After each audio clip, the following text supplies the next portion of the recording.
This is A's Cast Live, your comprehensive look at the Oakland Athletics. Drive to deep center field. Going back, Hernandez at the track, right to the wall. Gone! Elvis Andrus! And 29 other MLB clubs. High drive, deep left field. Nino left the building. Guerrero lifts one to left field and gone. Ohtani, that was a moonshot out there in the right center. Alonso defends his title, the 2021 Derby champion. Join us as we take you inside the baseball universe, from OPS Plus to juiced balls to game-changing moments. We have you covered. Spend your afternoon with us next from the town, only on A's Cast Live. Here's Chris Townsend. Well, here on A's Cast, we talk all the time about road games and what it's like to play at home versus what it's like to play on the road, how the road is a much different place. And the Athletics are on the road to end the first half. I like to call it the first half, even though we're past 81 games. We're really in the second half anyway, but the second half really means something with the All-Star break because it gives everybody time, right? It gives you time to relax, decompress, unplug, whatever you want to call it, and then really reflect. And because you don't have a lot of time to reflect in this game. I mean, you get one day off every couple weeks, and you just don't have that kind of time. Actually taking 3, 4, 5 days and being away from it allows you to kind of think, regroup, and have really a second half. So a lot of times we talk about, what it's like to be on the road, but we're not on the road with the team. And what am I getting at? Well, today officially we are on the road, A's Cast Live. We are a total road game. We are not in our normal habitat. We are in a whole different ball game. If you're listening on A's Cast, thank you. If you're watching on Twitter or on YouTube, you can see the background behind me is not normal.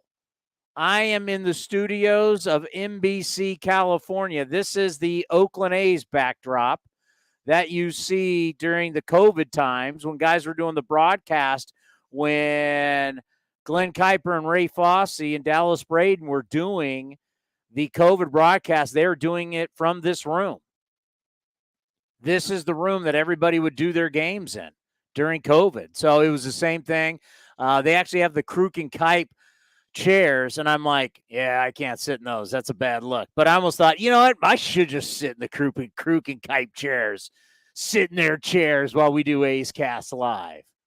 Just let them know my A's butt was in their chairs when because they're going to be doing games, I guess, here right after the All-Star break. But Greg Papa, our buddy Pop, his KMBR stuff's here, and where they do the KMBR wrap, all their stuff. So this is the multimedia room for NBC Sports Bay Area and California. We've got it set up because later on today I will be hosting A's pre- and post-game live with my all-time favorite, Bip Roberts. Maybe we should have the Bipster in here.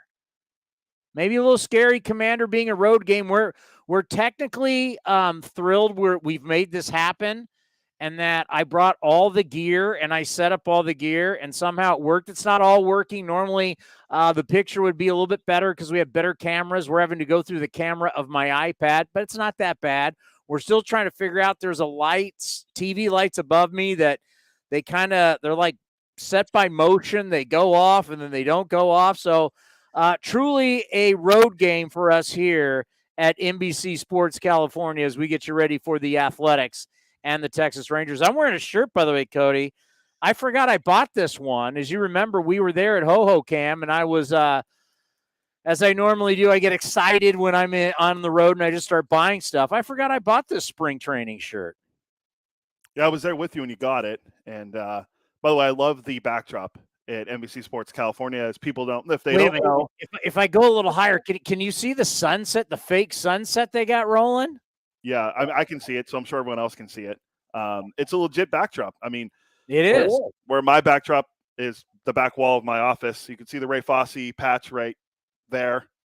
So that's why we're in different spots. Obviously, I'm not doing pre- and post-game on television like you are, so I'm at home in San Jose, but I'm glad we're able to do it like this. And if you can see the shirt I have on, it says "Just Make It Happen." Just make it happen. That's from the guy, our friends at Last Dive Bar, who made the shirt for you within a week. And I have the banner running now. You can get, Just Make It Happen shirt at lastdivebar.com. I mean, they have a whole line for everyone, but now they have, hopefully we see more Chris Townsend gear. You're becoming a pretty big deal. So I'm glad we're able to do it. I'm becoming a pretty big deal. We have a T-shirt now. I mean, that's yeah.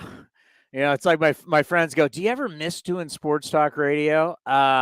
I have a buddy who is back on, my buddy Larry Kruger is back on 95.7 The Game. So I went over there and turned it on, and I got to hear a lot of Jimmy G, Trey Lance, and San Francisco Giants baseball. And I went, boop, back to Sirius XM, where my guy Ryan Spielborg's today, all over your very good friend. And I don't know. I mean, there's less than half a season left, as we have if you do the math. I don't know. Everybody is about around 75 games left. I think we're a little bit less than that. Yeah, everyone's played at least 80, well over around 85 games. So, yeah, that's about right. Because we haven't had the rainouts. We haven't had the issues that the Central and the Midwest and the East Coast teams have had. So it's like every single time, I haven't done my scorebook yet today, but I always write in where, the amount of games we've played, our record, how many games, and I do it for both teams. And we're always have played. I think every single series we have had this year,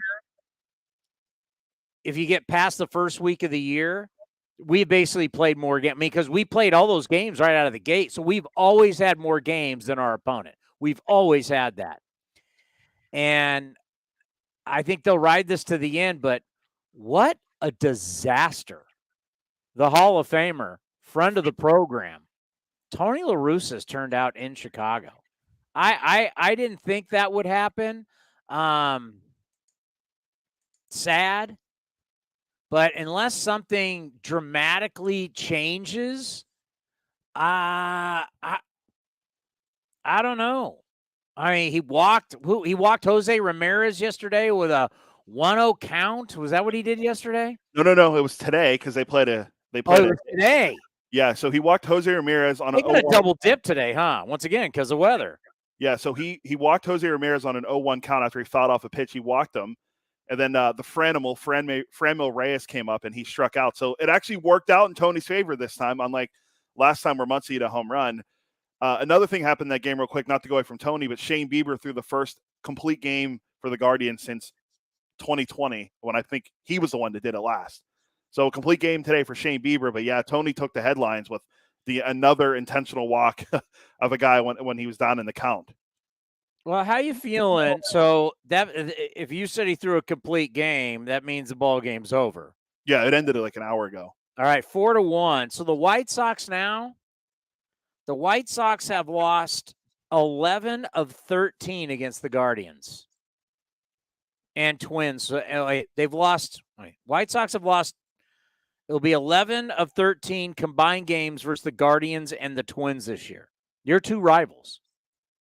You've lost 13. You've lost 11 of 13. And you're now 41 and 45. They've had injuries, but you know what? Everybody's had injuries. My Philadelphia Phillies, I don't know how they became my Philadelphia Phillies all of a sudden, but now my Philadelphia Phillies, without Bryce Harper, are making a run. Your Baltimore Orioles making a run. I mean, we got teams that are making a run without, but somehow Bob Melvin, our buddy Bo Mel, Fernando Tatis. How many at-bats does Fernando Tatis have this year? Oh, that'd be at 0. They're still in the hunt. I mean, Tony, what's up? Tony La Russa is 41 and 45 in a division.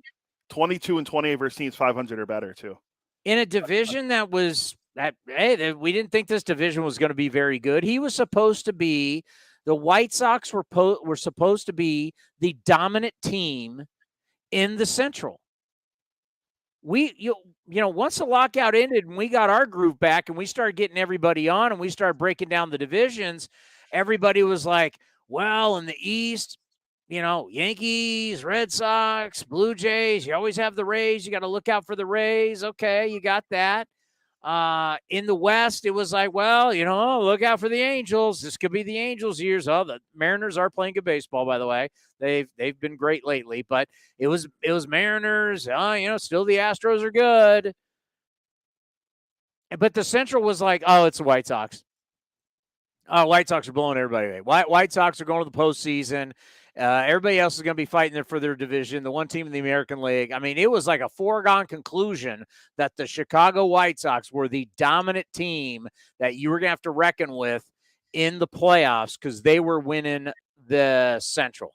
How is that working out now for our guy, Tony La Russa, A's Hall of Famer, Baseball Hall of Famer? It has not been good. And I wanted to believe that all those people that said, he's too old. He's this, he's that. And he kind of proved them all wrong. But this year, things have just not seemed right.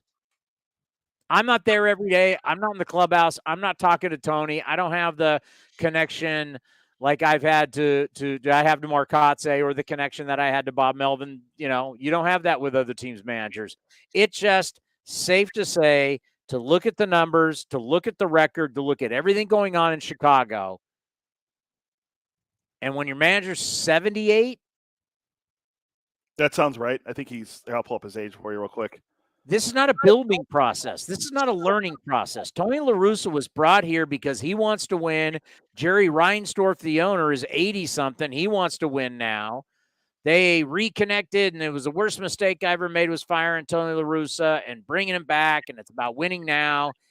And you're 41 and 45. I mean, you lose the double dip today. I mean, what are we talking about? You're going into the All-Star break. Man, your battleship is almost sunk.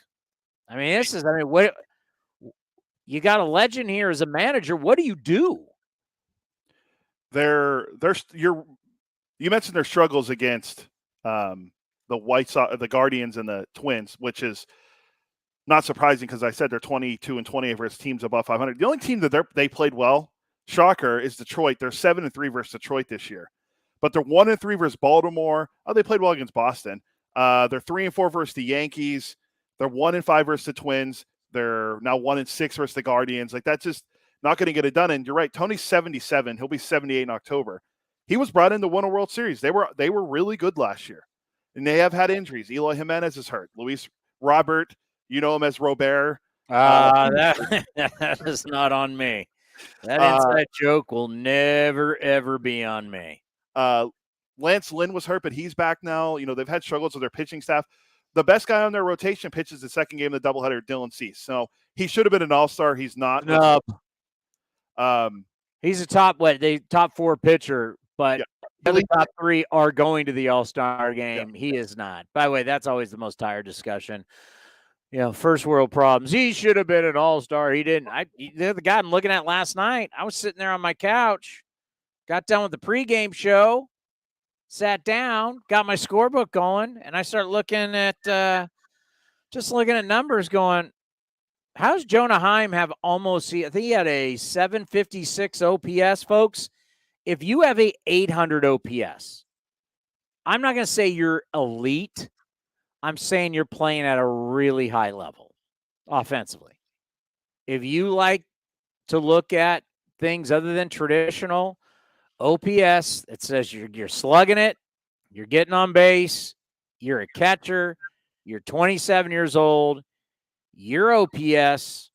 I mean, for our little world where the people have stuck their neck out basically saying Shohei Ohtani is the MVP because just look at the numbers. Okay, if I'm going to play in your world, and that's the work, because I don't believe that's how it should work. I should be there should be context, and we should look at it and really delve into it. But we've had people in our little world around the A's look at Ohtani and say, it's the numbers. Okay, if I just look at the numbers, I look at Jonah Heim has 100 points higher OPS than Sean Murphy. He's batting nearly 60 points higher. He's got more home runs. This ballpark in Texas is no longer a bandbox. It plays very fair. if not in the very beginning. I don't know what it is now, but in the very beginning, it played as a pitcher's ballpark. I mean, you want to talk about a guy who got snubbed from the All-Star game, I'll just say Jonah Heim, and I'm looking at the A's going, you traded a guy that has, I mean, he's 27, didn't have a great year last year, but is he coming into his own? Did you trade away a guy that, I mean, Jonah Heim does this for the next few years, you're going to be like, man, we had that guy. You can add him to the list of players that people say that about, like Max Muncy and others. But I did a little breakdown on Heim. Yeah, I will never say that about Max Muncy. And anybody who says that about Max Muncy, once again, you're not looking at it and you're not doing it justice. Max Muncy was awful with the A's. He couldn't hit. There's no idea. No one had anybody could have had Max Muncy. Max Muncy had a moment. What's Max Muncy doing right now? Not much. He's struggling. Max Muncy had this brief period of time that let me go to his numbers. Not Max Muncy in the minors. Max Muncy 1.0, not 2.0 in Stockton. He's still in Stockton, right? Correct. Still in Stockton. He's not in Lansing. No, he will be eventually, though. You know what? I've clicked on Max Muncy so much in minor leagues, his stuff comes up and not regular Max Muncy. Isn't that funny? Well, he's really tracking to see what the Baylor Bear did in the minor leagues, apparently. So Max Muncy has this brief period of time, okay, with the A's. He hit a whopping in 112 plate appearances, hit 3 home runs. Then in 113 plate appearances, he hits 2 home runs. So this guy hits a grand total of 5 home runs in 2 years in 96 games and hit 206 and 186. Clearly was outmatched. If you watched him play like we all did, he was completely outmatched. He sucked. Max Muncy sucked. Let's be honest. He was not good. And where did he play in 2017? Gonna say nowhere, probably. Independent. I don't think he's playing independent ball. He wasn't in the big leagues. He did something with the swing coach and did all that. Put it this way, whenever stuff like that happens, whenever you see something that is an outlier, I'm not accusing anybody of anything, but when you go from can't hit and you're not even have a job to come out of nowhere and hit 35, 35, and then 36 in your next 3 full seasons, wow. But this year, at 31 years old, back to being Max Muncy, hitting 162 with a 622 OPS. And the only reason why he's surviving is he's in the Dodger lineup. And they're still going to run him out there. But what Max Muncy, I mean, I can't believe you even brought that up, Cody. And anybody, have you actually seen that out there? When you talk about players that the A's let go, you hear Max Muncy's name mentioned. He's one of the guys. You know, they always go back to Donaldson and Sonny. Now that's a legitimate argument. That should be argued. Billy Beane has admitted that was a mistake on this program. Correct. It was last year. Max Muncy, don't go down that road. That's ridiculous. Max Muncy was a guy nobody wanted. Max Muncy didn't even have a job, and then somehow, some way, is now hitting 35 home runs a year. Yeah. Oh, it's the same thing. Is that suspicious? Just give me is that suspicious? I agree with you because I remember when Jose Bautista left the Pirates and went to the Blue Jays, he went from hitting 16 home runs one year to hitting 54 with the Blue Jays like 2 years later. But he fixed his swing. We have testing. Everybody gets tested. We got to believe that Major League Baseball's testing is one of the most stringent in all of professional sports. I'm just going to say you're seeing something that has – how many years of baseball are we looking at now? 100 and how many? 50-something?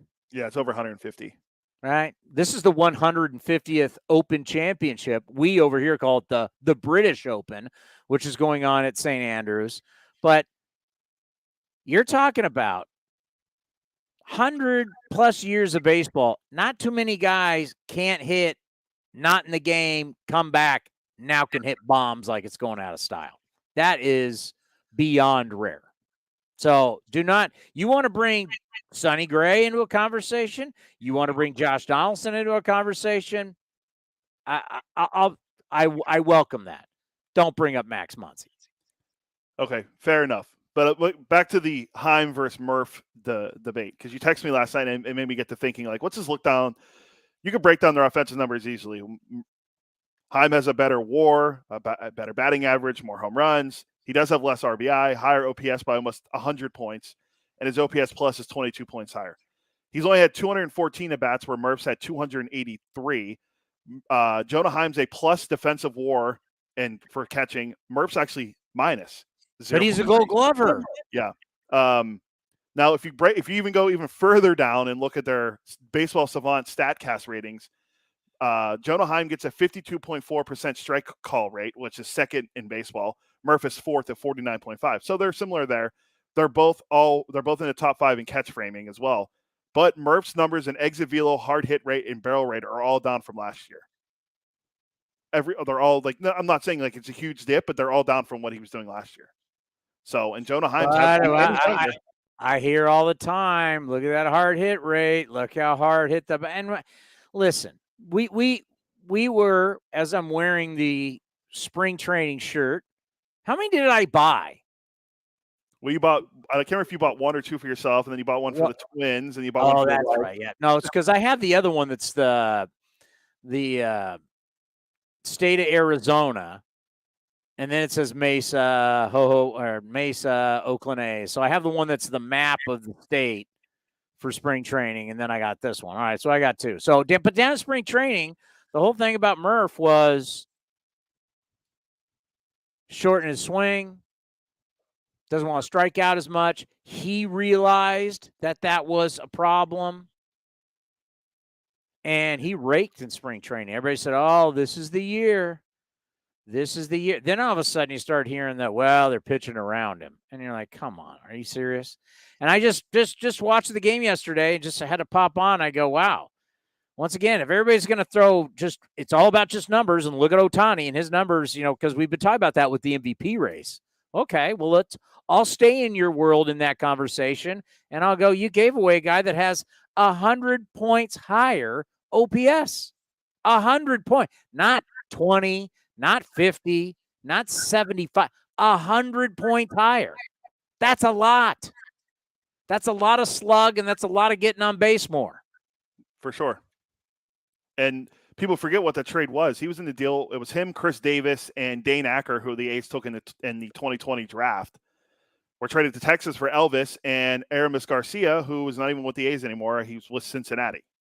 So there were two catchers exchanged, but Garcia's not here, and the A's have Murphy and Stephen Vogt right now with Shea Langoliers in the minor leagues, which if you want to go one step further, I haven't looked in the last couple of days, but since like May 8th, unless he's hit one since then, he's only hit I think 3 home runs Langoliers has in AAA.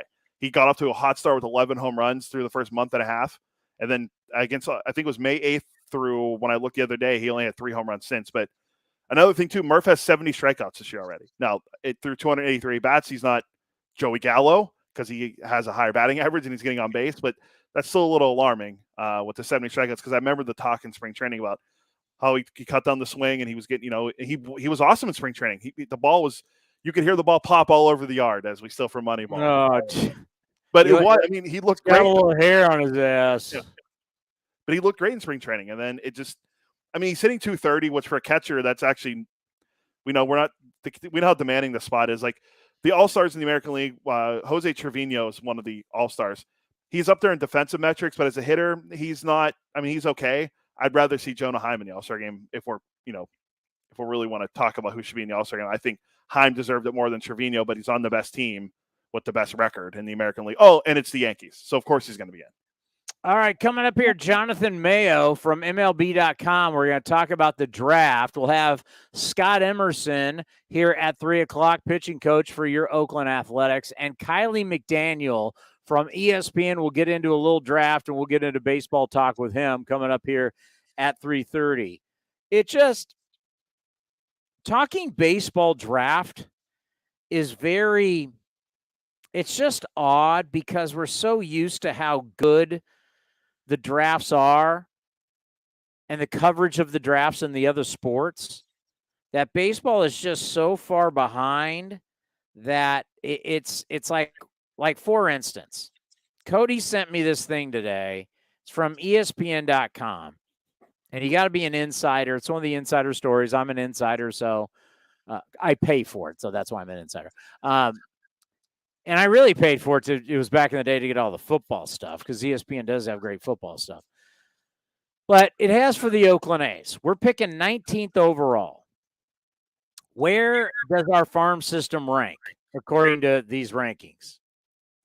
It says 20th. Yeah, this is Kiley's piece, by the way. So that's Kiley McDaniel's. He put that together. Are you sure it's Kiley? I thought it was. From when I looked at it earlier, pretty sure it was Kiley's piece. Let me just click on the link. Yeah, it is Kiley. So I don't know where he got this ranking because we're 20th, and it says biggest system needs. Left-handed pitching. Left-handed pitching. Let me go back over to our playbook. The A's have scored 1 run or less 32 times this season. 21 games had 1 run or fewer in 2021. So already this season, 32 times we've scored 1 run or less. We've been shut out 9 times. We're 6-16 in 1-run games. We're 29. How many teams are there in baseball? 30. We're 29th in runs, 29th in home runs, 30th in average, 30th in on base, 30th in slug, 30th in on base. So our biggest need right now is left-handed pitching. In a game where people are scoring runs, we need more left-handed pitchers. That's what's going to fix us. Howard Terminal, get ready. We're coming with left-handed pitching. We'll talk about that. Jonathan Mayo is going to join us next right here on A's Cast Live. The Coliseum has gone by many names, but none better than the Last Dive Bar. Hi, everyone. Ken Korak here, and my friends at Last Dive Bar are helping us celebrate our longtime home. Last Dive Bar has the most unique merchandise for all Oakland baseball fans. T-shirts, sweatshirts, the Ray Fosse line, and my personal favorite, the lights have taken full effect. Visit their website at lastdivebar.com or follow them on social media at Last Dive Bar. All proceeds are invested back into the A's Community Fund and their affiliated charities. Go to lastdivebar.com. That's lastdivebar.com. Some things just go together. Peanut butter and jelly, cookies and milk, Oakland and Kaiser Permanente. If that last one caught you off guard, it shouldn't, because Kaiser Permanente has been helping keep Oakland healthy since our very beginning. And as the official healthcare partner of the Oakland A's, that won't be changing anytime soon. Whatever you may need, you can trust Kaiser Permanente to help keep you feeling your best. Kaiser Permanente. Thrive. Visit kp.org today. Coming in at 5'3", it's #1 mom. She switched to Xfinity and got the all-new 3-for-1 bundle. Unlimited internet, streaming, and Xfinity Mobile. All for what you could pay wireless companies for just one 5G unlimited line. Boom shakalaka. Go to Xfinity.com/3-for-1, call 1-800-XFINITY, or visit an Xfinity store today. Limited time offer. Restrictions apply. Xfinity Mobile requires post-pay Xfinity Internet. After 24 months, regular rates apply to all services and devices. This is Chris Townsend for the Chicken Pie Shop of Walnut Creek. Great news! Our indoor dining is back, along with our beautiful patio dining. Come taste our world-famous chicken pie that has been served in Southern California for 83 years. The Chicken Pie Shop of Walnut Creek has one of the most dynamic menus, plus a full bar. Pot pies, gourmet burgers, sandwiches, salads, flatbreads, and more. Don't forget, we still do takeout and delivery. For all the information, go to chickenpieshopwc.com. That's chickenpieshopwc.com. Humanity has accomplished a whole lot so far. We created penicillin, the automobile, and the internet, not to mention drones, duct tape, and the hot dog. It's all thanks to the power of human connections. And RingCentral's here to make that even easier, more seamlessly and securely, on a platform built to grow your business. Say hello to a whole new way to say hello. Visit ringcentral.com and say hello to possibilities. RingCentral. Message, video, phone, together. Unlock offers and receive exclusive in-game features by downloading the MLB Ballpark app for iPhone and Android today. Plus, get the latest information on game times, schedules, and more. When Northern California businesses need some pop in their lineup, they call the bank rooted in the East Bay. Mechanics Bank. Since 1905, Mechanics Bank has been helping Bay Area and Northern California businesses find success and perform at the top of their game. See how they can make a difference in your business today. Call or stop by your local branch or visit mechanicsbank.com. Mechanics Bank, the official East Bay bank of the Oakland A's. Member FDIC and equal housing lender. Hey A's fans, we've got a great deal for you. Get 4 tickets and parking for all Friday night games starting at just $39. Pick from great matchups, post-game fireworks and drone shows, giveaways, and more. Outside corner, ring him up. And Eaton can't believe it. Grab the crew and head to the Coliseum with friends and family any Friday night this season. 4 tickets and parking starting at just $39 for the whole group. Tickets are available at athletics.com. That's athletics.com. If you're looking for a new mattress, Nest Bedding has you covered. Sleep on the same mattress Hall of Famer Ricky Henderson sleeps on. Nest Bedding is a national brand with family-owned prices and service. You can shop at one of their Bay Area locations, and all stores are sanitized and safe, or you can navigate their easy-to-use website, nestbedding.com. That's nestbedding.com. Green and gold fans, use the coupon code Oakland and you'll get 10% off your entire order. Nest Bedding, love where you sleep. Innovation is at the heart of Cal State East Bay, like at our Green Biome Institute, where faculty and students map genes from California's endangered plants, or how we open doors for local entrepreneurs at our Small Business Development Center. From educators to nurses to STEM professionals, Cal State East Bay has real impact throughout the region's neighborhoods, boardrooms, and entire economy. Be part of the innovation. Connect with Cal State East Bay at csueastbay.edu/impact. A's Cast Live continues from the town. Here's Chris Townsend. Tomorrow, programming note, the great David Feldman, D. Feldy on Twitter. I can see him right now. See, this is the kind of greatness you get when you're at NBC Sports California. No, Steph Curry's not walking through that door, but what the hell am I going to talk to him about? The golf tournament? No, I don't want to see Steph. I don't want to see any Niners. God knows I don't want to see any Giants. I want some Feldman. I'm looking at him right now. He is going to be here tomorrow in studio. I brought that headset for you. That's for nobody else but you, my friend. What is our top 10 tomorrow? Top 10 first halves. And I've got some questions for you. Nobody better. Works for NBC, works for the Pac-12. He's an official scorer. What else do you do? Sometimes he says sometimes he serves lunch here at NBC California. So we will see you tomorrow, my friend. The great D. Feldy right here on A's Cast Live. We love the top 10 list. Top 10 first halves of all time. Does that then have a top 10 collapses? I think we did that one already. So I texted him about doing the first half. So I'm like, I think we did I thought we did the collapses already. Well, I mean, Reggie Jackson was going to hit like 80 home runs, and then it kind of. What year was that? Let me see. Let me pull up Reggie. Jonathan Mayo said he'll be here in a few minutes. By the way, does the lighting look better? It looks a little brighter, yeah. I turned the ones behind me fully up. But there are lights above me. I don't know why. Like right there, to see where it got, and then it goes down. They're like motion. I have no idea what I'm doing to make the lights behind me get brighter. But I'm gonna Jonathan. Like I started the show, Cody. It's a road game. True. All right, I'm gonna add Jonathan. He's here. All right, I might have to eat some crow here a little bit later about Corey Seager because.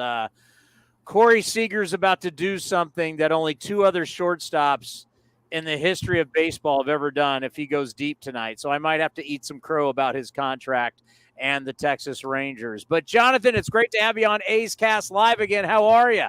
I'm doing okay. How are you? We're doing great, and this is your time of the year, the draft. Whenever we talk to the draft experts, it doesn't matter.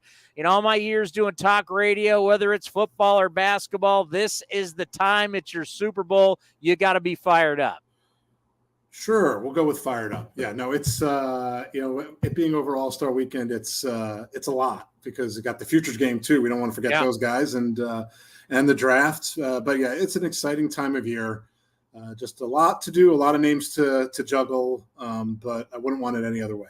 Yeah, we were talking about it yesterday. You guys, MLB.com, had a great article, and obviously Frankie Montas, his health is a big question here for the trading deadline. But the next 3 weeks, we've got the futures game. We've got home run derby, and we've got some firepower in home run derby. We got the All-Star game at historic Dodger Stadium. Next thing you know, it's the draft, and then we have the trading deadline. I mean, the next 3 weeks going to be pretty hectic in our game. Yeah. I mean, it's exciting. I think it's a fun time. We'll get to see which teams are, trying to go for it now, and then what they try to do to replenish or rebuild their farm system via the draft, or if they end up being sellers at the trade deadline, bringing in prospects that way. Do you like what baseball has done, really highlighting the draft? I know people on our end go, I liked it in June because we'd have our guys already playing by now. But do you like how they've pushed it back and it's now with the All-Star game? I think there are a lot of positives to have it with the All-Star game. I like this year. Last year, the futures game and the draft were at the same time. And as someone who broadcasts both, that was a lot. But, so I like that the futures game is Saturday and the draft starts Sunday. So the draft will sort of stand alone on Sunday when there are no games on. I think because I've been doing this so long and I talk to scouts all the time, our brains are all wired in a certain way for that June draft. So this last month, even though this is the second year of doing it, has been strange. That said, I think it adds interest. They're trying to continue to grow the draft. It makes it a more exciting event. Having been in the theater where they had it in Denver last year, it was exciting to have a venue like that with a lot of fans and a lot of energy and a good amount of players showing up. So I think that even if it's a little bit strange and maybe it would be nicer to get some of those draftees out playing a little bit more, I think overall it's a net gain. We saw this a few years ago where we started seeing football players where they said, we're going to sit out the bowl game, don't want to get hurt for the draft. We dealt with it here in the Bay Area with Christian McCaffrey at Stanford. He was one of the Heisman Trophy finalists, and everybody's like, whoa, is this really good? And it's taken off a little bit. We've even seen guys with Alabama not play. We're now seeing that enter the baseball draft a little bit. Are you concerned? I know David Force, our general manager, I've asked him, he doesn't like it. Are you concerned we're going to see more and more of this going forward? I don't think it's going to be, I don't think it's going to become as major of a problem as it seems to have become in football. And maybe you'll see the occasional pitcher just because the injury risk shut it down. And that's kind of basically what happened. There's one high school arm who kind of shut things down earlier than expected. And that's surprising. And listen, that may hurt his draft stock when all is said and done, because you think a lot of teams would rather see him pitch for his team in the playoffs and things like that. But he's very, very talented. I hope it doesn't become a trend. I don't think it will, because there's still so much unknown about these players. I think some of these college football players, and I'll be the first to admit, I'm not a huge college football guy, but there's so much more data and so much more track record of what they're able to do that them sitting at a game isn't necessarily indicative of anything. And they're also going to be asked and counted on to produce right out of the gate in that first year after being drafted. When baseball, there's going to be a few years before you see even an advanced college guy make it to the big leagues. But we haven't seen any college players, shut things down ahead of the draft like that. So the big question about USC and UCLA going to the Big Ten is not going to be one for you. No. We've talked a little bit about it in terms of the baseball world, but in terms of football, it matters not to me. We've got some big leaguers kids, it looks like, at the top of this draft this year. And I mean, if your dad's Andrew Jones, I like your DNA. It's a great nature and nurture kind of combination deal with a lot of these guys. And this is officially I feel really old draft. Yeah. Justin Crawford, Carl Crawford's kid. I covered Carl Crawford in the futures game, so when he was a prospect. So it just means I've been doing this to him. But yet Drew Jones is amazingly talented. He is what you would expect in center field. He gets comparisons to his dad, who only went out and won, 10 Gold Gloves. He's got a chance to hit. There's going to be power there. He does everything real easy. He could play shortstop. He played some shortstop for travel ball. You would never want him to do that because he's so good in the outfield, but that just shows you what kind of athlete he is. He is a special kind of player who has a feel for the game that comes with having grown up as Andrew Jones's dad. And we have seen that it's been recently making you feel old as every single time the Toronto Blue Jays come to town. And I remember doing interviews, when you're talking to Kevin Vizio, go, man, I used to interview your dad all the time for pregame back in my days when I was doing the Giants. But, when you start thinking about these kids, and we have it a lot here, we've dealt with it with the Golden State Warriors, when you're talking about guys who grew up, their dads were in the NBA, Steph and Clay, they grew up around it. There's something to that. And when you look at the scouting, do you bring that into it going, it's not, the moment won't be too big? Ken Griffey Jr., these guys grew up in these clubhouses. They understand the game from a very early age. Yeah, I think it can't not figure into it. You don't want to put too much weight in it, because just because you have the last name of someone who played the game doesn't automatically make you a first-round talent or a superstar. But the guys who have shown they're talented, they're not going to be bothered by being a top, the number 1 overall pick or a top 5 pick. And you've got Matt Holliday's kid. Also, even Elijah Green, whose dad Eric was a Pro Bowl tight end, gets that part of it in terms of understanding the spotlight. But those who grew up, even if they didn't grow up around the game, they have a much better idea of what the process is going to be like. Because even if you're Andrew Jones's kid, you still have to go likely to rookie ball, to A ball. You need to, make stops along the way. Just because of your last name, you're not going to suddenly get put in the big leagues, nor should you developmentally. So the grind aspect of it, no matter who you are, I think is something that is probably hammered into them, at a certain point in time when it looks like they're going to play the game at the next level. So even if they didn't say roam around the clubhouses, which a lot of them did, they just have that innate sense of what's to come in front of them, how to get through a 162 game season, which is often the biggest thing for amateur players, to go from even a college season to a minor league season of 140 games is a lot. And having that institutional knowledge because of your family helps, not to mention, as you said, the DNA that is often passed down. When we're looking at the draft and players and timelines, there's still people that believe there's X amount of at-bats, there's X amount of innings you're going to need in the minor leagues. And, I admit in years, we're just going off a 4-year stretch where the A's were in the playoffs 3 out of 4 years. Even last year when we didn't make it, we won 86 games. You're not really thinking about the minor league guys as much. But now that we've got the worst record in baseball, you're like, all right, where's the help coming from? When are these guys going to get here? You want to rush guys.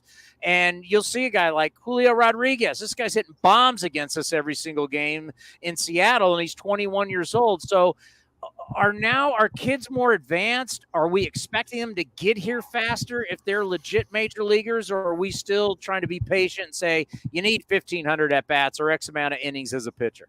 I don't know that there's a number. I think that, I don't know that you should ever use Julio Rodriguez as the sort of case study, because there are always guys, like that who do it much faster than you would expect. I do think that the gap between amateur baseball and professional baseball has narrowed somewhat. Maybe not as much in terms of international, just because those guys are so young. Julio Rodriguez was 16 when he signed, so you never know what that kid is going to become when he starts becoming a man, which is what Julio Rodriguez did in the Mariners system.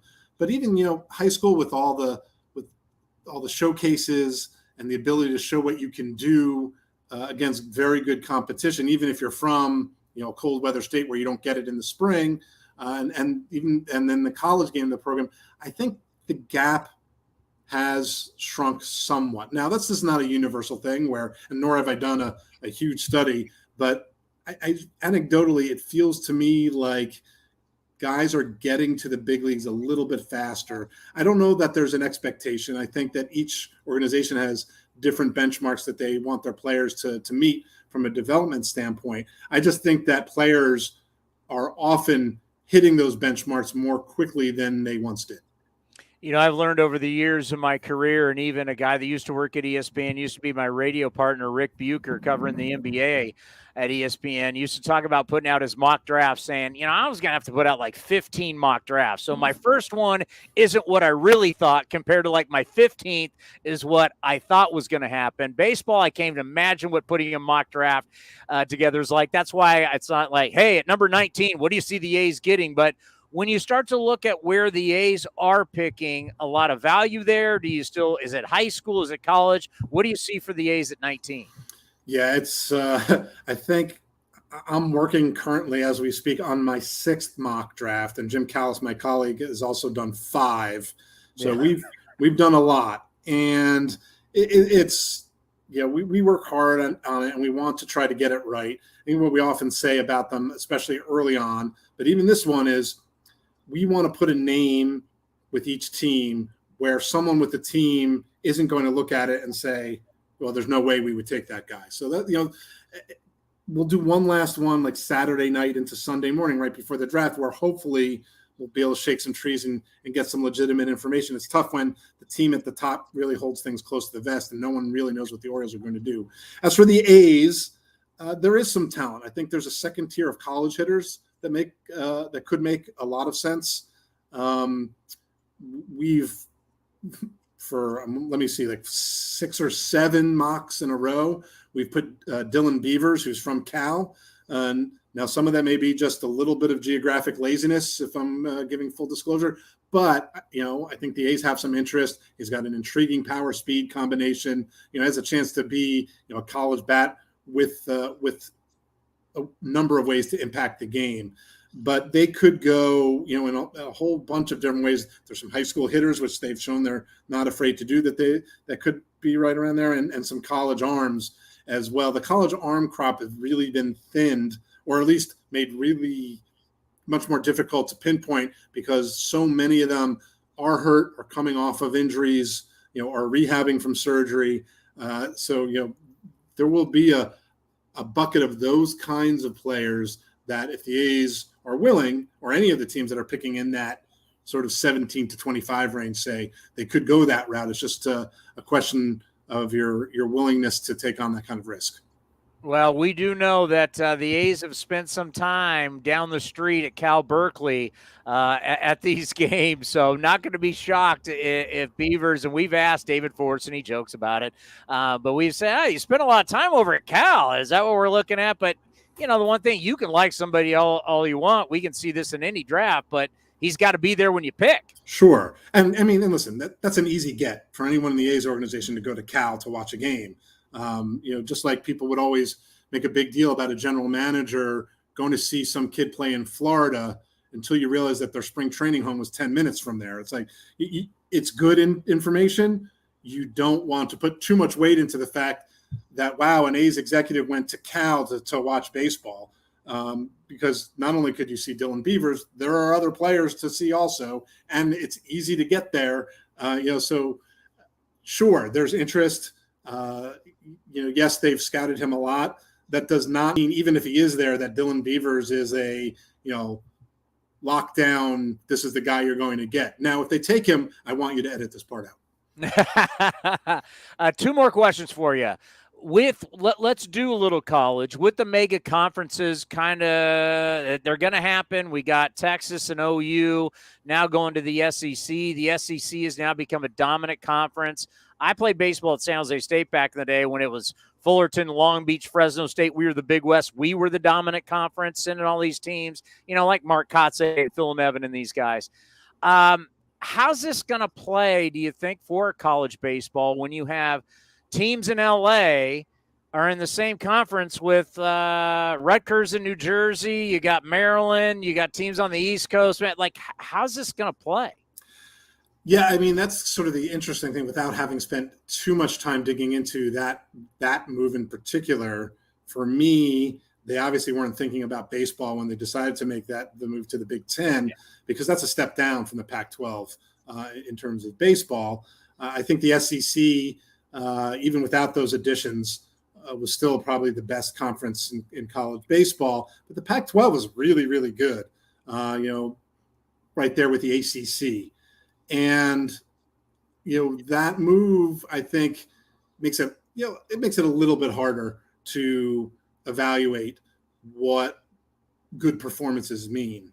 Obviously you're still scouting the players for what their swing looks like, what their delivery looks like, how their stuff plays, and their data, that they can get their hands on in terms of exit velo, launch angle, all that kind of stuff, which is universal. But if you're trying to get a sense of, is this going to work? And you're not seeing the same quality of pitching that you once were. I think it's another challenge, but it's, scouts have been doing this all along, finding players where you had no idea, because there's some projection that you have to do. I think for whatever reason, Brandon Nimmo of the Mets pops in my mind. The guy played in Wyoming where there was no high school baseball. He was a first round pick. So scouts are as much of a crapshoot as the draft is, and as much as it doesn't work out, especially as you get further on in the draft, they're really, really good at evaluating players for who they are, regardless of where they're playing. All right, we'll end on this. Recently on the David Force show, we asked him, are you in favor of an international draft? I've read a little bit about it. I know we're in negotiations between baseball and the Players Association. David Force's answer was, yes, I'm in favor of it. I don't know how the other 29 teams feel. I don't know how you feel. Where are you on the international draft? Should we have one? Would it be better for the game? Now, so I think this is two different questions. Are you suggesting that there'd be an international draft, or are you suggesting that there'd be one draft? Like, is it one or two drafts? Either or, you tell me. I think that what they've done with the international system, it kind of introducing the bonus pools to kind of curb spending and really to try to make sure that people aren't skirting the rules as much as possible, has been largely positive.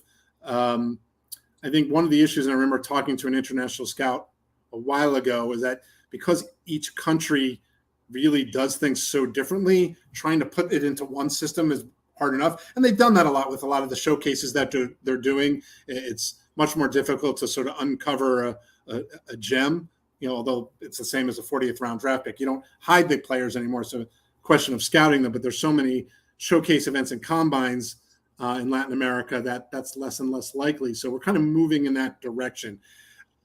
The thing that I think gets difficult is how you could possibly compare a 16-year-old from some small village in the Dominican Republic to a 21-year-old at Stanford, say, and that's what they're going to have to do if it becomes one large draft. So I guess if I were to vote, and I don't have a vote in any way, shape, or form, we're going to make you commissioner for the day. This is your decision. There's so many things I could do in one day, so careful. I would have two separate drafts, just because I think merging them from a logistics standpoint would be really, really difficult.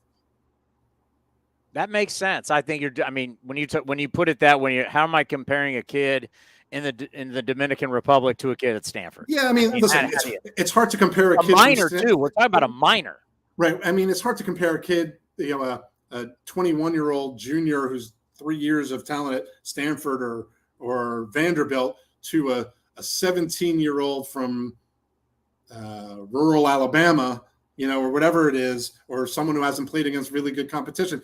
It's some of the same thing, but not quite as spread out. How international scouts do what they do is remarkable to me. You remember when you were 16, I didn't resemble anything what I looked like by the time I was 21. So it's, the ability to project and figure out who are going to be the good players, even in the domestic, scouting is hard. The international scouting to me is, it's such a Herculean task. Yeah, and there's politics involved, and how you can get in and out of Venezuela, and then you got the politics with the Japanese league and Japanese players. That's a whole different thing. It's crazy, and yeah, that's why someone like me, it's like I don't know. I'm just waiting for someone to tell us how it's going to work. But I just know from our David Ford said he'd like to see it, so we'll see. But have a great broadcast. Have a great draft. You got the biggest ratings, right, you've ever gotten before the last draft? Sure. I try not to pay attention to that kind of stuff, but I do think, one of the benefits of All-Star Week, and it's been on TV since MLB, pretty much since MLB Network came into being. It was on ESPN for a couple of years, but it grows in popularity each year. There's a lot more college baseball on TV. So I think there's more curiosity. So I expect if we don't set records every year, it's going to continue to grow in terms of people at least wanting to check it out. Hey, great stuff. It's always awesome to have you on the program. Have a great draft, and we'll talk to you soon. Sounds good. Thanks for having me. He is the man, Jonathan Mayo from MLB.com, breaking down the draft. Did you get everything you wanted? And by the way, the answer, I think something we need to clip is normally with Cody, I'd go clip that on the international draft. Like, you can now start to see, well, you can go read about it in The Athletic. It's like 8,000 pages you can read about it. Or you can listen to him, just how complicated it is. Like, what are you going to do? The rules are different. You can't draft 16-year-olds in this country, but you can draft, you're going to draft 16-year-olds. You can sign them right now. You can sign 15, 16.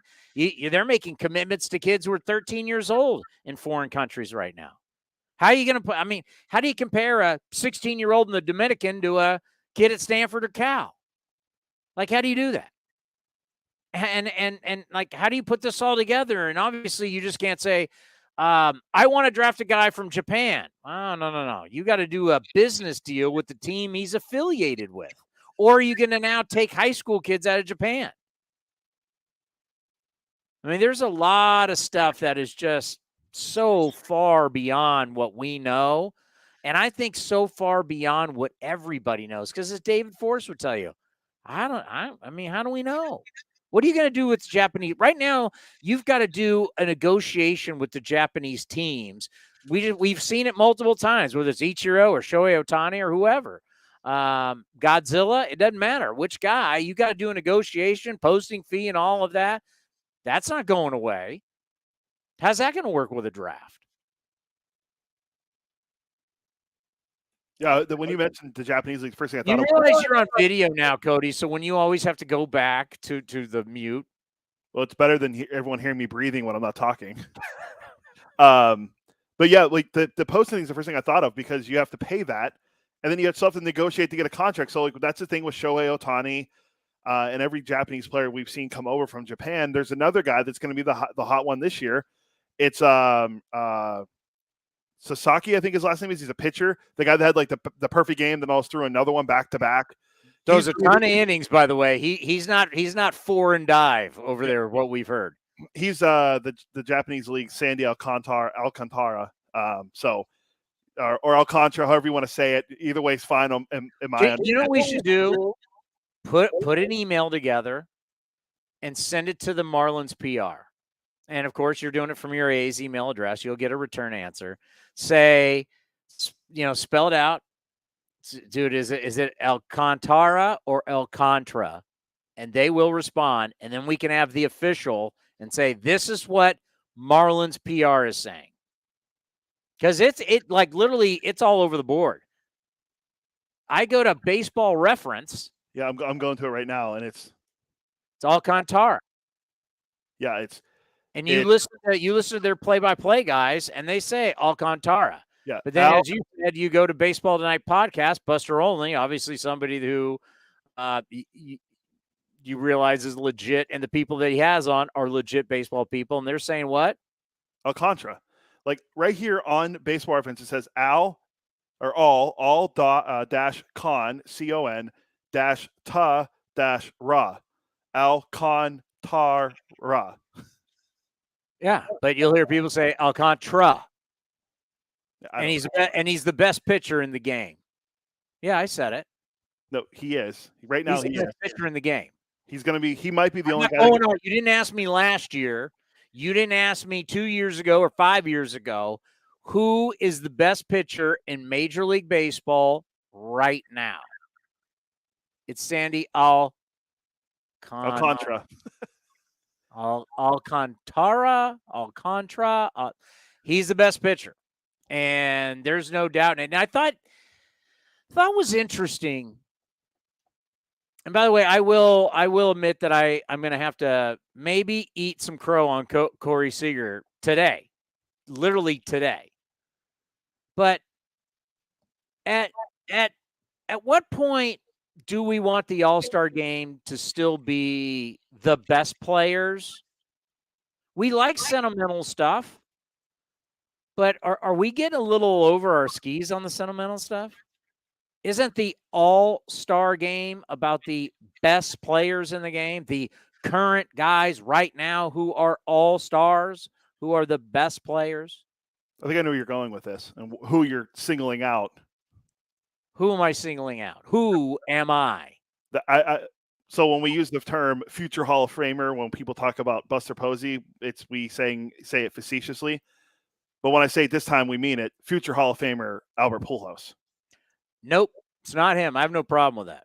Oh, you don't mind him being in the home run derby either? No, I don't. Who cares? Yeah. I mean, if Albert pops a couple out, it's good for TV ratings. People want to see it. No problem with that. It's home run derby, right? And even the game. You gotta love the game, Jeff Kent. The game is still an exhibition, but it is. We want to see the best players. I'm fine with Pujols, and Cabrera to me is a mistake because he's still playing.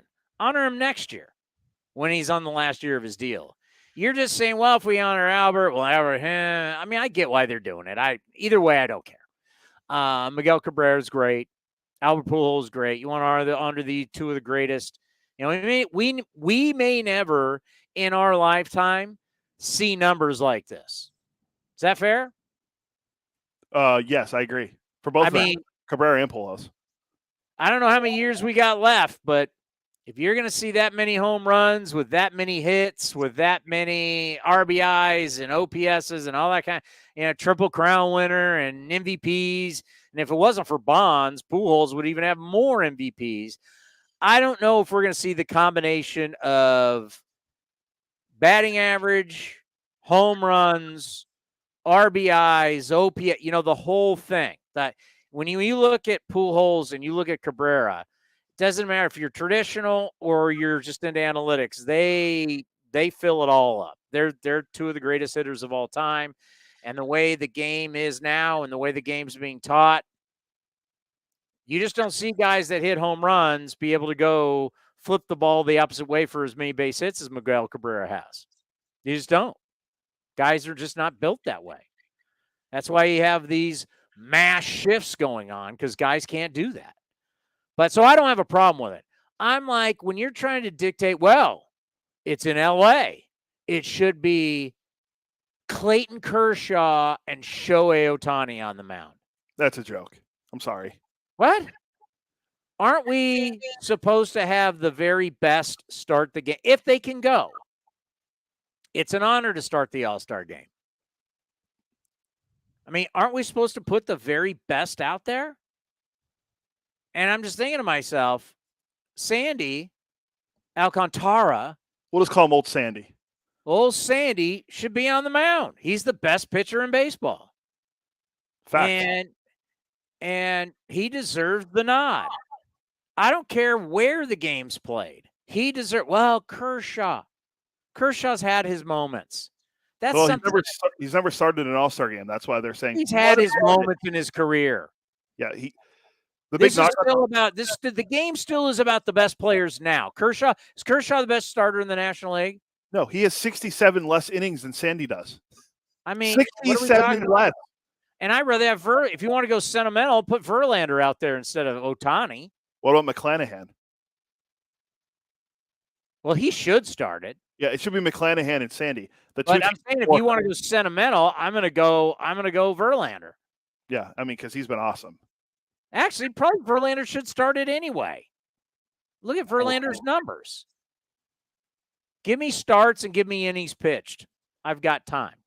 Or do I have time? I don't know if I have time. We should get the I'm in the studio here. I constantly have people coming over and looking like I'm like a zoo animal, by the way. You don't even know that. And I would move to show you. There's like the door here is a glass door, and there's a window next to it. So it's almost like I'm like a zoo animal, and people come walk by going, "Who's in there? What are they doing?" Verlander's had 16 starts. He's at 103 and a third innings, 98 strikeouts. He's 11 wins. McClanahan's pitched in 104 innings in 17 starts, 141 strikeouts, and he has 9 wins. He has a 1.73 ERA. Verlander's at 2 exactly. So McClanahan actually has more starts and better numbers. Just less. How many more starts? Wait, he has one more. What? He has 17 starts. McClanahan does.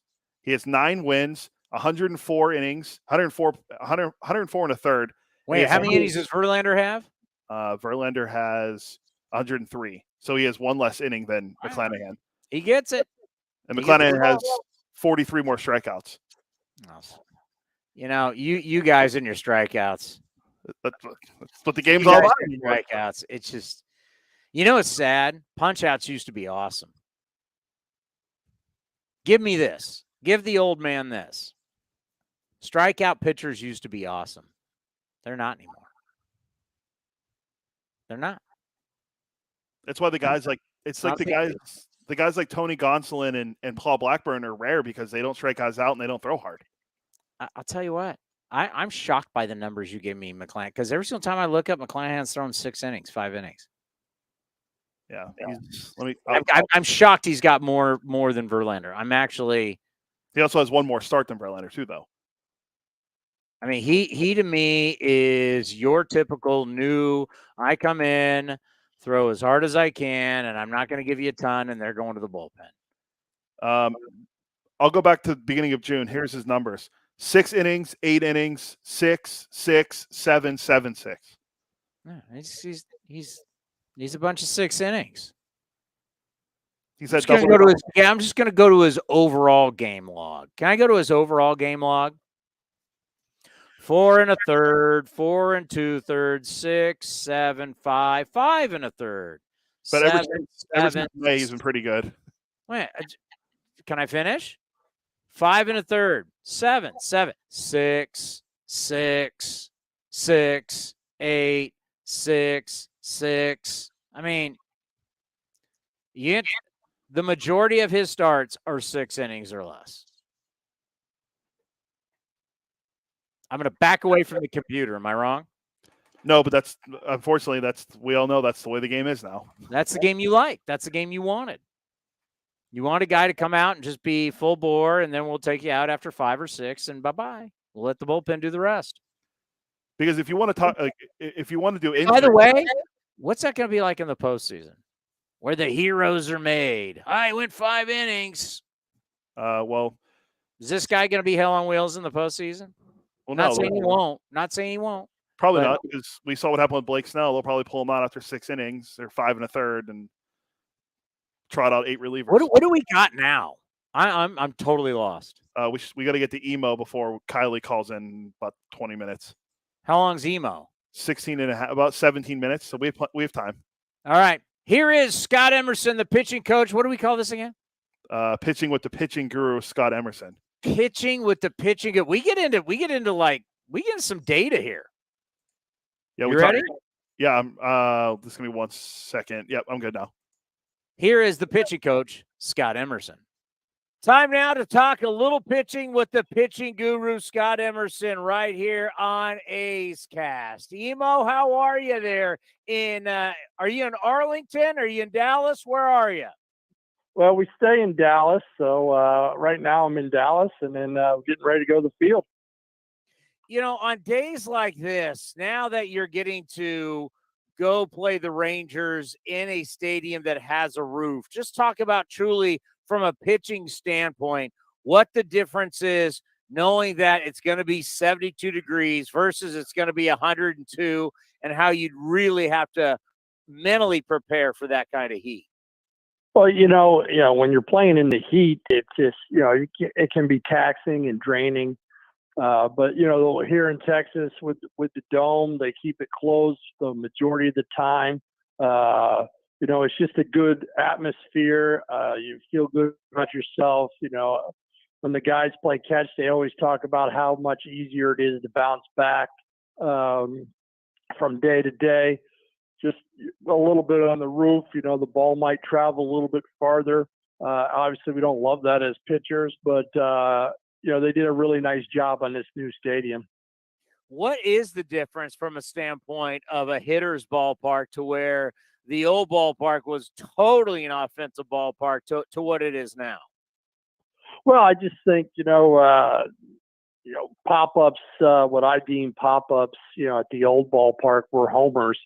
And this ballpark, it plays a little bit more true to both sides, offense and on the pitching side. So, it's good when you can come here and you can make your pitches and get out. Obviously, if you don't make your pitches at any ballpark, you're in trouble. But, sometimes you make a pitch at the old ballpark down and away, and somebody hits an Oppo Taco homer, and you're kind of like, dang, I'm making good pitches, just not getting any results. So, it's good to pitch in ballparks that you can make your pitches and get good results out of it.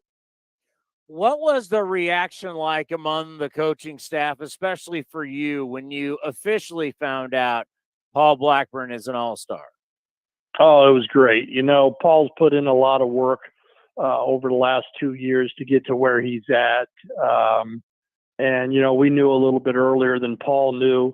And, just an excitement from the fact that, this kid persevered and went through a lot to get back to the big leagues. And he had an outstanding first half.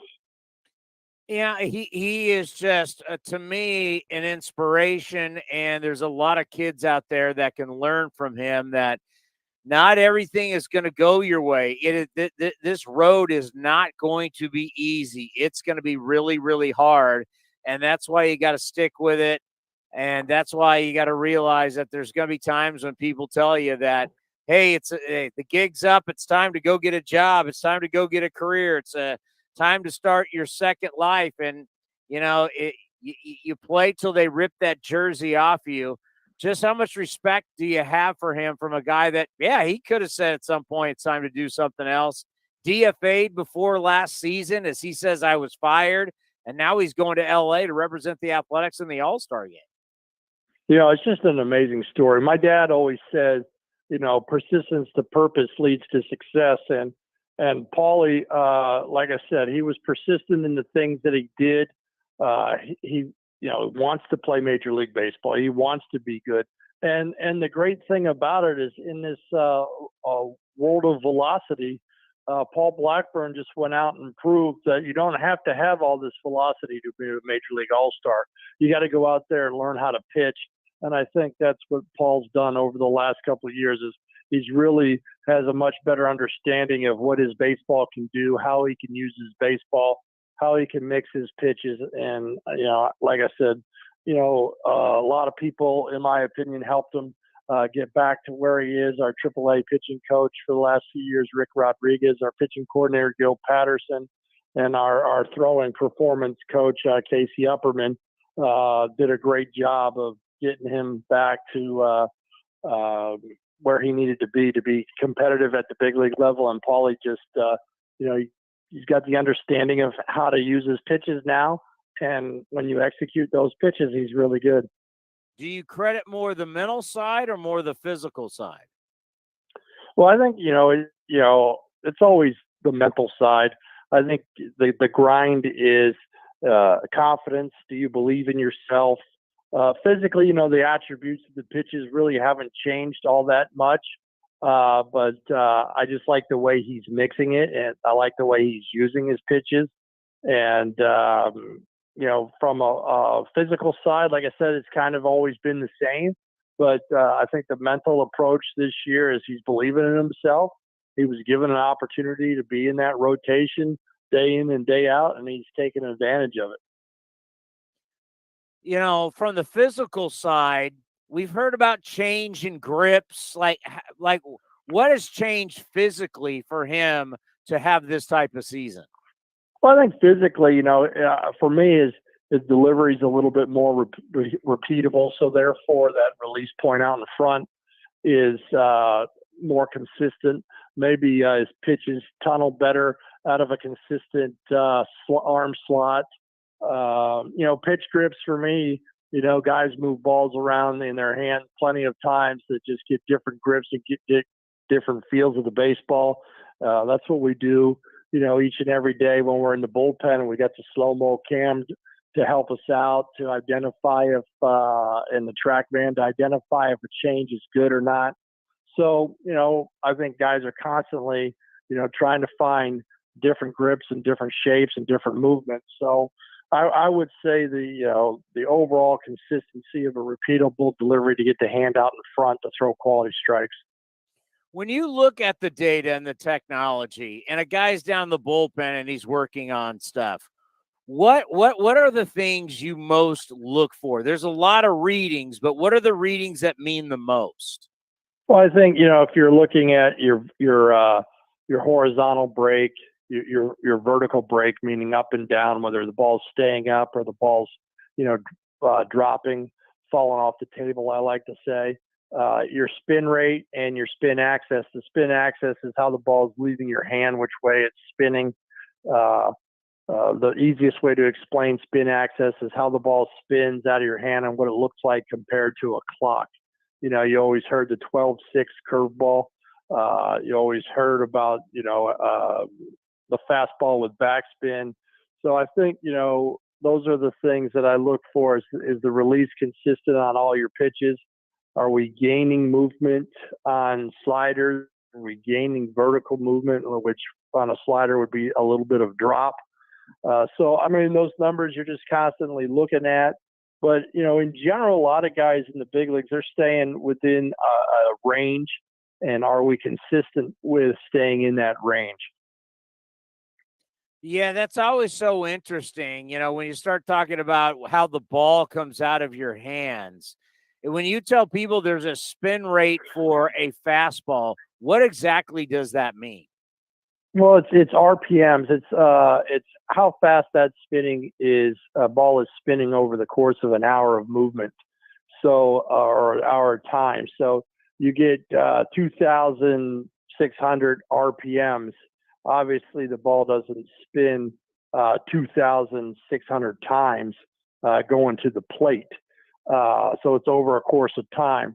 And, when the ball spins faster, it generally stays truer and straight. And when the ball spins a little bit looser and you don't have as much spin rate, your ball tends to, drop and fall out a little bit. So, you're looking for fastballs to be over 2,300 so they can keep a true line to the plate. And then you're looking for sinkers to be, for me, I like around under 2,000. So that tells me that ball is moving more at the bottom of the zone and the gravity's pushing it down, where with a four-seam fastball at 23 plus, the Magnus force, we can get into this one all we want, but that Magnus force is keeping that ball in the air a little bit longer, and the perceived movement doesn't look like it's dropping at all. So, Samantha Schultz, we have, she's a physicist in ball movement. So she helps us out down there just to make sure that, I'm saying it properly and to make sure that I'm seeing it properly. I've been doing this a long time with the TrackMans and the Rapsodos and all this stuff. I got a firm understanding of what it does, but to have somebody to reassure me every now and then is good to have also. How important is it to understand what the grip is and the release point and how that affects all the numbers? Well, if you're off by just a little, the Major League Baseball, not only do you want to throw, strikes, but you got to throw quality strikes. There's a difference between locating a baseball and commanding a baseball. So, the command for me is that ability to almost put the ball where you want it at every single pitch. So these movements, these spins can help us identify where we should start the baseball out to get it to land where we want it to land. So, each and every number is important. If the pitchers are off a little bit on their release point, it's going to alter where that ball is going. So, it's kind of studying what each guy does. For me, every spin doesn't equal the same spin for each pitcher because delivery and deception play an important role into the pitch as well. You could hide the baseball and have good spin, or you could show the baseball and have the same spin as the guy hiding the ball, and the guy hiding the ball longer, in my opinion, will beat the hitter more often than the guy who overexposes the baseball by bailing out and what we call being side to side with his mechanics and his arm's late.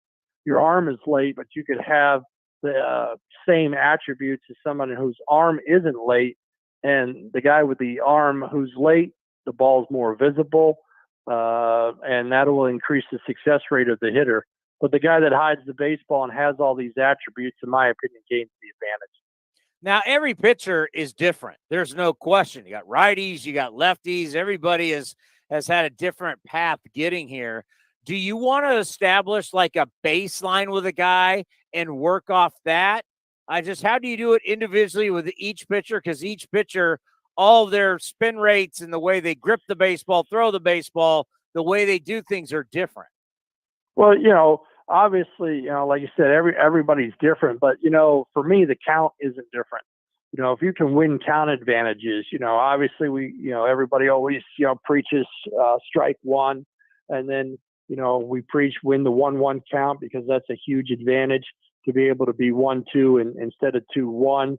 So, for me, you could take a guy who doesn't have great attributes and ball metrics, but still be very successful major league pitcher by knowing how to, win the counts, by throwing strikes, by, I always talk about changing speeds. So the guys that I'd rather have those type of guys, the guys that always throw strikes, they're always winning counts, they always have the advantage. They're the predator, and they're the aggressor. They're the ones that are setting the tone. The guys that have great spin but can't get people to swing or can't throw it in the strike zone, and they live in the 2-1 count, where they're generally not as successful as the guy who gains the count advantage. So for me, it's still going out there, understanding, what can I do with my fastball when I throw it, where can I go with it to certain hitters. And then, everybody knows that a breaking ball right-handed on right-handed hitter, down and away is good. Down and away below is real good for chase.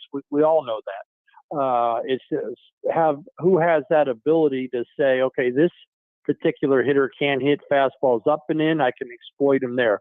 This hitter can hit fastballs down and away, I can exploit him there. This hitter can hit fastballs up and away, or this hitter can't hit fastballs down and in. So the ability to know where you can go with your fastball, gain count advantages, and then, have that ability to throw that breaking ball down and away, and that breaking ball down and away below, and the ability to throw a changeup in a fastball count. I think those are huge. So that's called pitching. And the art of pitching is the ability to go in the strike zone when you need to go outside of the strike zone when you need to, and get an out. And I think that, pitching is the key. Count advantage is what, I'm really looking for. Do you have the ability to not walk people? Don't give up free passes. Just don't do it. The more 90 feet you give away, the more opportunity for teams to score runs off you. So, challenge them, be aggressive, win count advantages. And the guys that do that, look at those numbers. They're very successful pitchers.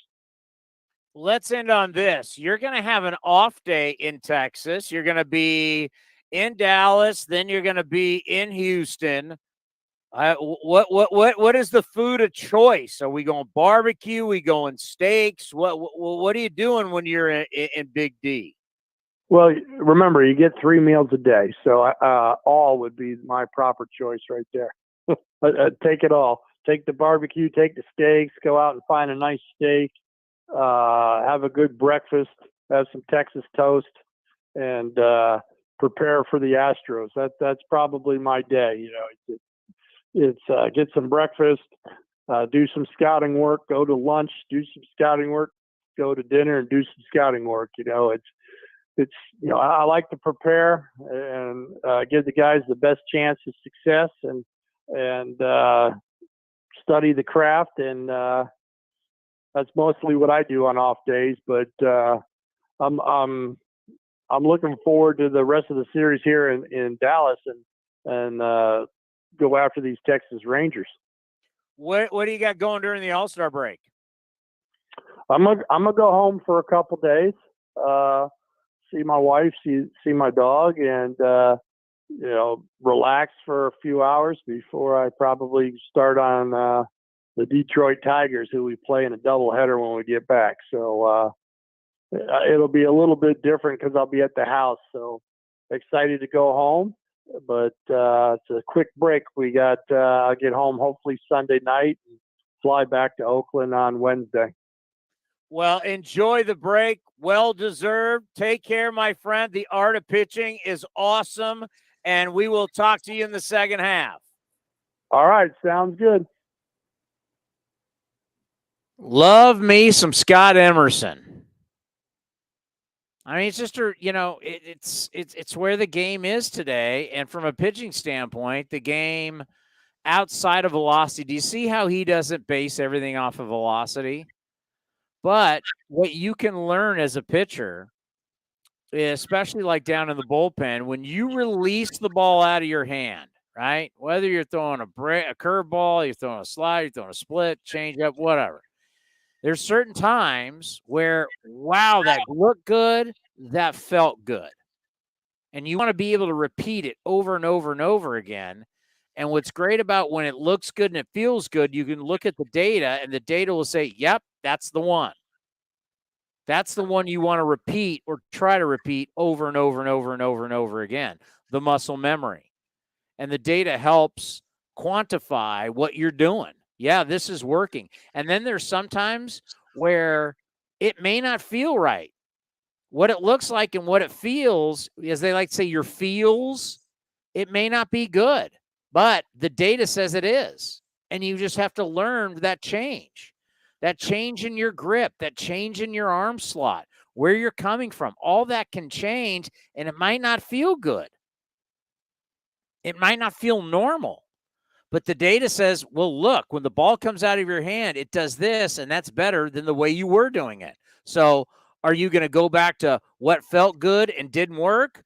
Or are you going to work on what does look better data-wise and does look better and sharper, whatever pitch we're talking about, and just say, man, make it feel good. You hear Tiger Woods, one of the greatest athletes of all time, talk about his feels. And sometimes he's doing stuff and the feels, they're not there. But he realized, forget about my feels. What feels good to me at the time may be wrong. And you got to go with what's working.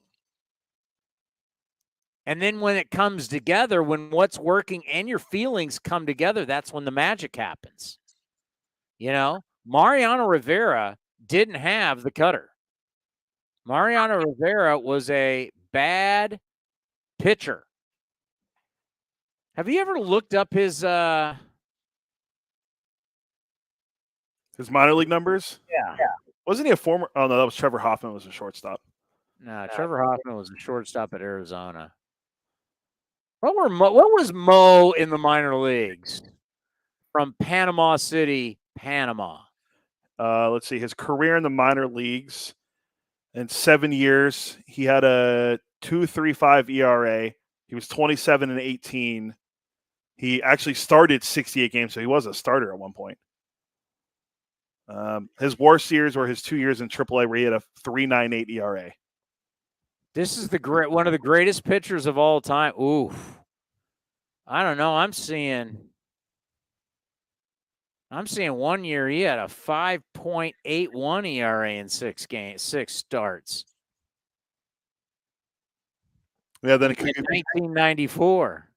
Yeah. Where was he playing at? That was not good. Oh, that was in Columbus. Yeah, it's AAA. So it just goes to show, even, one of the greatest pitchers of all time, didn't have that cutter, and then all of a sudden learned that cutter and then learned how to repeat it. And it's over and over and over again. You mentioned Trevor Hoffman. That's him with the circle change. Trevor Hoffman's career changed over time. Trevor Hoffman had a 96, 97 mile an hour fastball with a hook and the great changeup. and then hurt his shoulder, and the velocity came way down. But still, at the end of his career, guy's throwing 89, 90, but he had that changeup, and he's, at that point when he retired, had the most career saves in the history of baseball. And Mo took him over, but the National League saves leader gets the Trevor Hoffman Award every year. So you just got to find it. What was Bruce Sutter before he perfected his split finger as one of the great closers? It takes time. You got to get in the lab and you got to figure it out. Problem is with the lab now is everybody's just trying to figure out, how do I throw harder? How do I throw? And, arms, you only got so much before the arm pops, unfortunately. And that's the thing, like when we've talked with the Hall of Famer Raleigh Fingers, who in the offseason, do you remember what Raleigh did in the offseason? And no, not play golf. What did Raleigh Fingers do in the offseason? He had to get a job. No. I thought it wasn't him that told us he had to get a job in the offseason. Raleigh Fingers would swim. Oh, okay. That was popping in my head too. That was the thing that he would do. He would swim. It wasn't about lifting weights. He would swim. He knew back then, and which we all know now, swimming laps is great for your body, for everything. Raleigh Fingers knew that back in the day and would swim to strengthen himself. And that's why he had the rubber arm. And you just, it was back watching during COVID when with Ken Korak and Ray Fosse, we were going over the 1972 World Series. And you're just seeing we did the ALCS against Detroit, and then the World Series, and you just saw how devastating that slider was for Raleigh Fingers. It was just, can you imagine you're a hitter, and he's that big old lanky guy, and he's coming down that mound, and you're seeing this pitch come right at you. You think of the tunneling that we talk about, where his fastball's coming here, sliders coming here, and then at the last minute just goes gone. I mean, unbelievable. And that's, talking with Scott Emerson and using TrackMan with these pitchers and finding, you can kind of find out your baseline. And once you have your baseline with whatever your pitches are, whether a fastball, curveball, slider, change, split, whatever you are, and then you can work off that baseline, grips, angles, and all the different stuff to really perfect and make you a better pitcher. Do we have Kiley? Kiley, welcome back to A's Cast Live. How are you? Doing great. How you doing? We're doing good. When they put you on the track, man, and you're throwing in the bullpen, how's your data these days? Not good. I got to pitch a couple times early in my high school career. I think when I didn't crack 80, they told me to stop. They said enough's enough. You got to cover the draft because you're not going to be in the draft. I went back to my high school because last year we had in Tampa Prep we had the first drafted player in the history of the school, which is like 50 years. And it was funny because the kid Jose Pena got drafted by the Phillies, and he was like, "Oh, so you're one of the best players here?" I was like, "No, I was a terrible player here. You're the reason that any scouts know what my high school looks like." Well, at this time of the year, now it's changed, right? We used to be in June. Now we're in July. We're now around the All-Star game, the Futures game, the Home Run Derby. We got a lot going on in baseball. How do you feel about the draft being more highlighted than ever before? More highlighted like that. I'm in favor of that. I think the reason it is being held at this time of year is it sounds like the owners have basically decided we like having it at the All-Star game, all the, that stuff, the Futures game, the celebrity stuff, Home Run Derby, like having all that stuff together. It's convenient for us. We think it's helpful, and everything sort of drafts off of each other. The front offices hate it because they have the trade deadline the week after. And this year, uniquely, they have the international drafting to worry about in between the draft and the week later when you have the trade deadline. And for me, I've been scouting 2023 draft prospects for 3 weeks now. So it's a little annoying having to balance both of these. So I don't necessarily love it. I think maybe doing it at Omaha around the College World Series might be like a little more of an ideal time for it to be sort of all amateur baseball focused at one time, and then kind of all crescendoing all at once without having to tie it into other stuff. But there's a couple decent good answers, and I guess I like going on TV and telling people what's what, so I'll take it.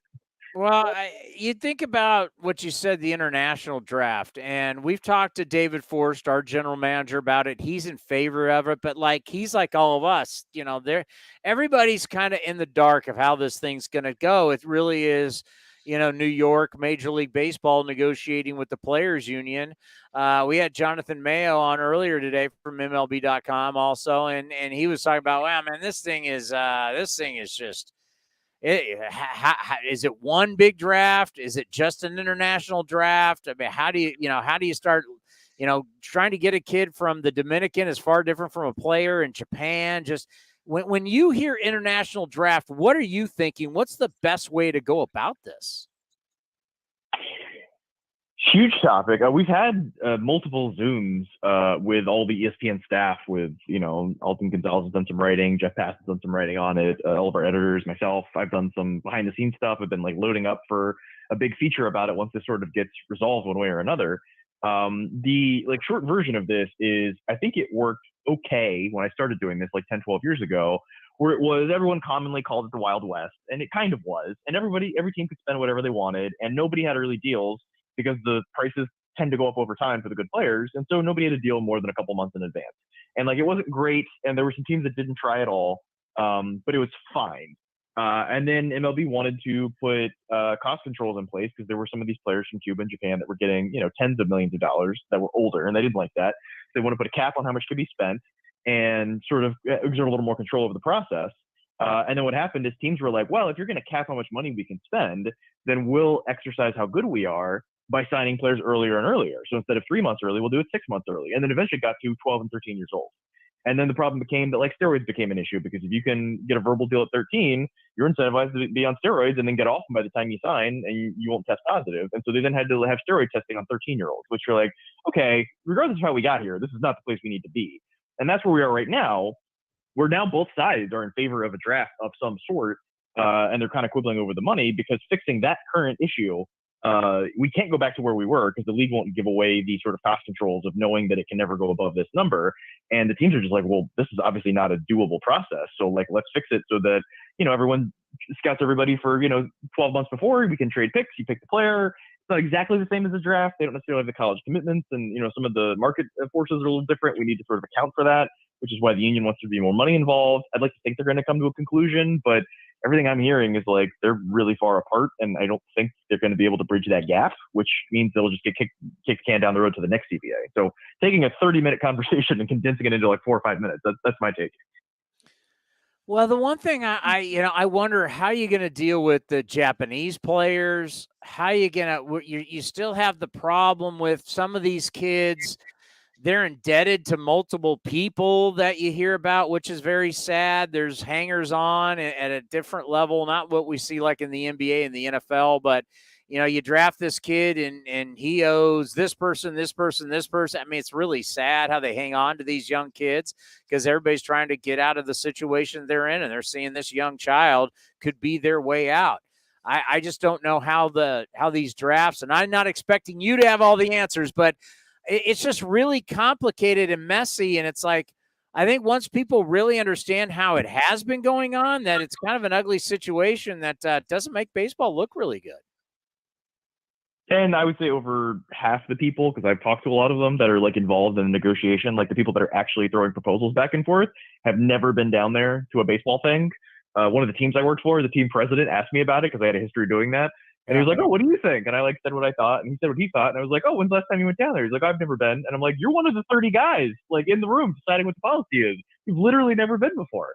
We have meetings about, we want to spend $7 million on this academy and $4 million on this player. And, it's just sort of second nature in one way, but in going down there and interacting with it, it's very different. And I would also say, to counter some of the stuff you said before, there are agents in domestic situations where they'll come in, represent a high school kid in the draft, and they essentially just make phone calls for 6 months and give advice and get 5% of their bonus.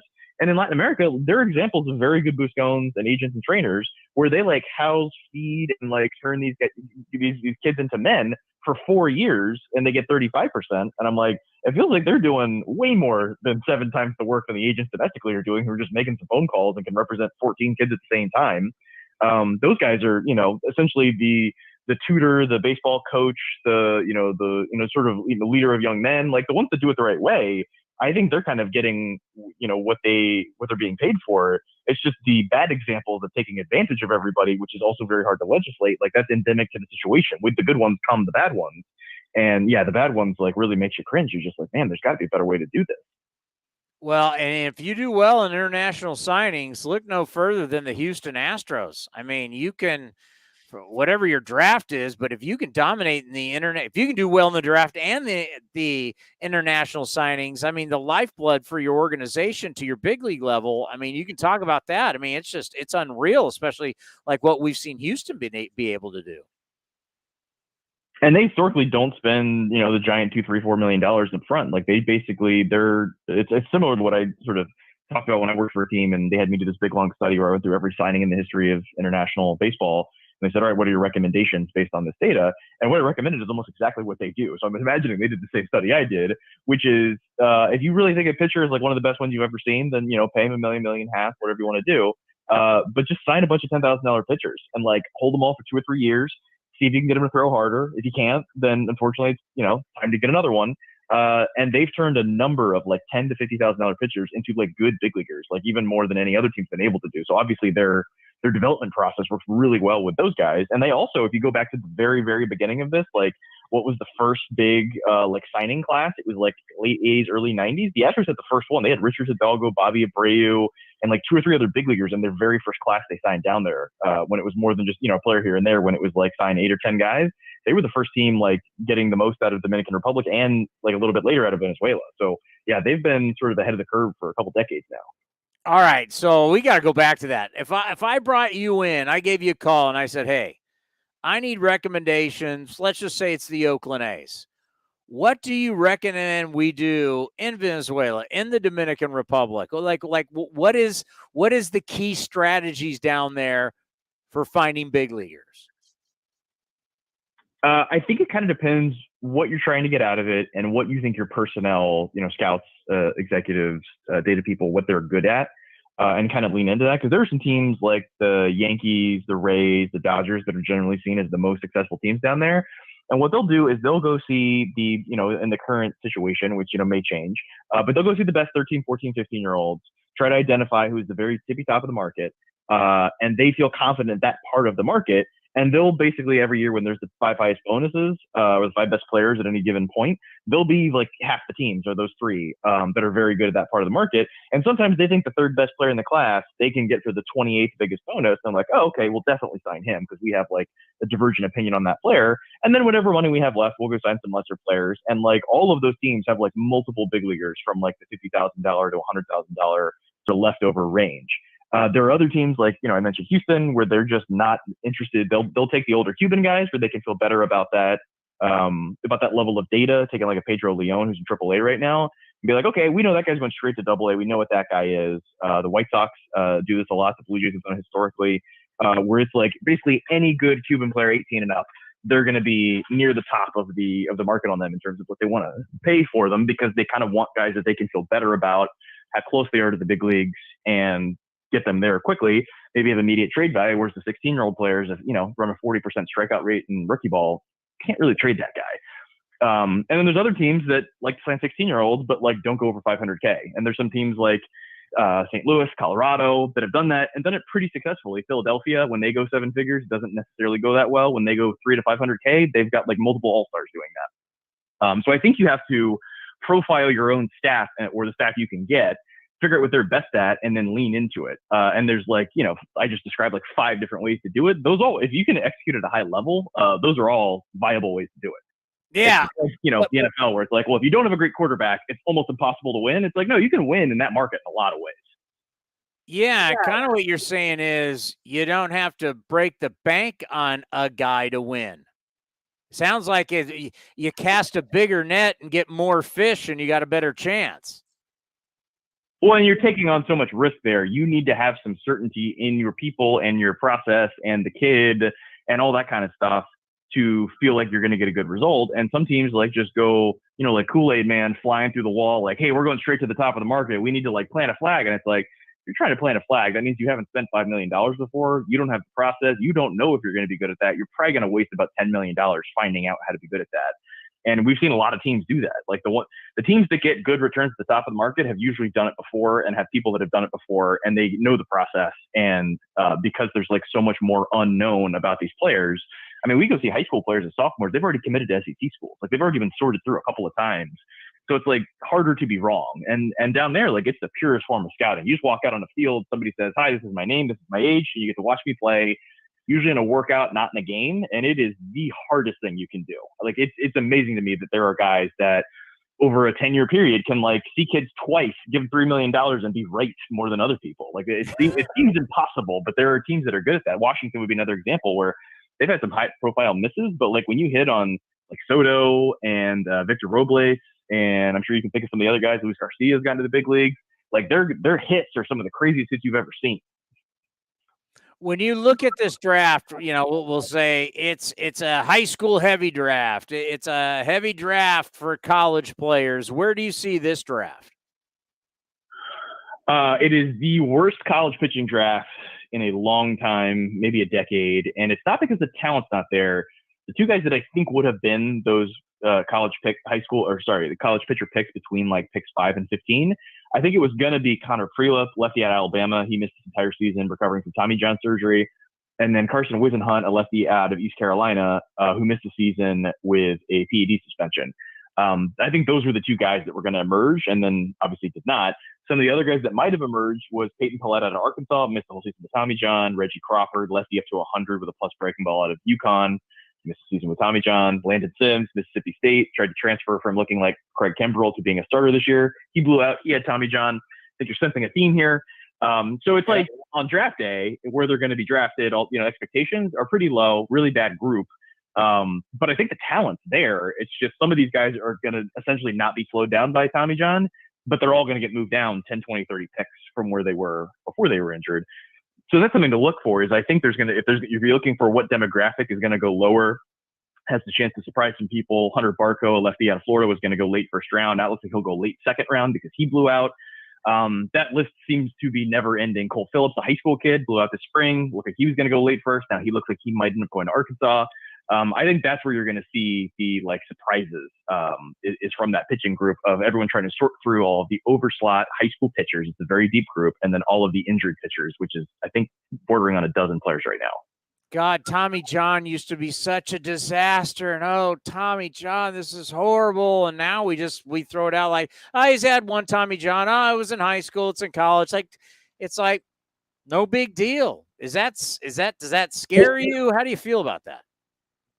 Well, yeah, and the conversation with Connor Freelup was, we were ready to take him in the top 5 or 10 picks, and now we can get him 15th overall. We're getting a discount. And, we think a lot of teams look at that discount in 10, 12 picks, like whatever it is, $2.5, $3 million. They're like, well, that discount is higher than we think it should be. So we see an opportunity for value here because we normally pick in the back half of the first round, and now we get a top 10 talent.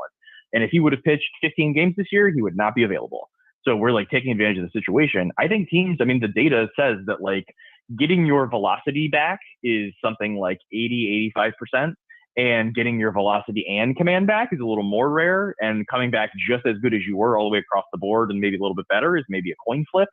But we haven't seen a lot of, going back to Brady Aiken, guys that get Tommy John generally come back close to what they were, that 85, 90% of getting the arm speed back is generally true. I didn't even mention, by the way, Kumar Rocker, who obviously didn't sign last year because of medical concerns that haven't quite been fleshed out, but then he had his shoulder surgery and is now back to stuff and command looking the same as last year when he was a top 10 prospect. And now the question is, where does he go? I would imagine somewhere in the top 30 picks. So he's another guy that his value is now a little bit lower because of what's happened in the last year and an injury. But obviously some people think he is a premium talent, and this is a chance to buy low on him when he was promised $6 million last year. His price this year, maybe half that. And he's pitching roughly the same. So there's a way to look at that and say there's a tremendous position for value. It's tough to project anything at, so you start getting into the late teens and into the 20s because who knows who goes in front of them. A's are 19th. When you look at the A's, what are you thinking about for their draft? So they've been tied a lot to college players. You mentioned David Force. I actually was standing next to him at a game and figured out who he was there to watch. And he kind of rolled his eyes at me like, hey, could you do me a favor and not put me on blast right now on the guy that I'm here to see? Because I've seen him, but like I remember I saw him in a game see Michael Chavis in high school, and they ended up not drafting Michael Chavis. So like him watching the players doesn't mean they're taking him. Like I'm sure he has a list of 8 or 10 guys to see, and that they're taking one of them, and he was at one of those games. But there's other college players at the SEC tournament. So yeah, there's a lot of players that I think have been sort of tied in that range. They all tend to be college guys, tend to be not lower upside, but like not necessarily the guy with a bunch of 70 and 80 tools, more the like very good baseball player type. So like Drew Gilbert at Tennessee, Justin Campbell, righty out of Oklahoma State, Gabriel Hughes, righty out of Gonzaga. All those guys have a bunch of above average to plus tools. So they're perfectly good players and capable of being above average everyday types. Cooper Jerpy, low slot lefty. If you squint, kind of looks like Chris Sale. Obviously, you have to squint. At Oregon State, I think he's also in that mix. Connor Freeland, the lefty I mentioned out of Alabama. And then the other college pitcher in that range, Cade Horton out of Oklahoma, he was seen as like a late second to third rounder entering the postseason, and then went on one of the like craziest tears we've ever seen.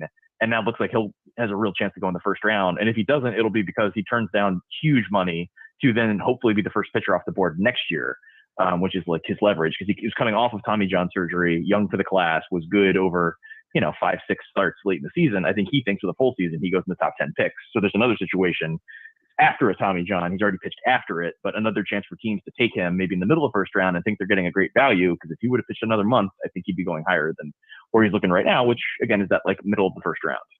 Man, A's fans would love to hear about a bopper. Just give me a guy that's going to come up. He's going to come up fast, and he's going to be a legit offensive player.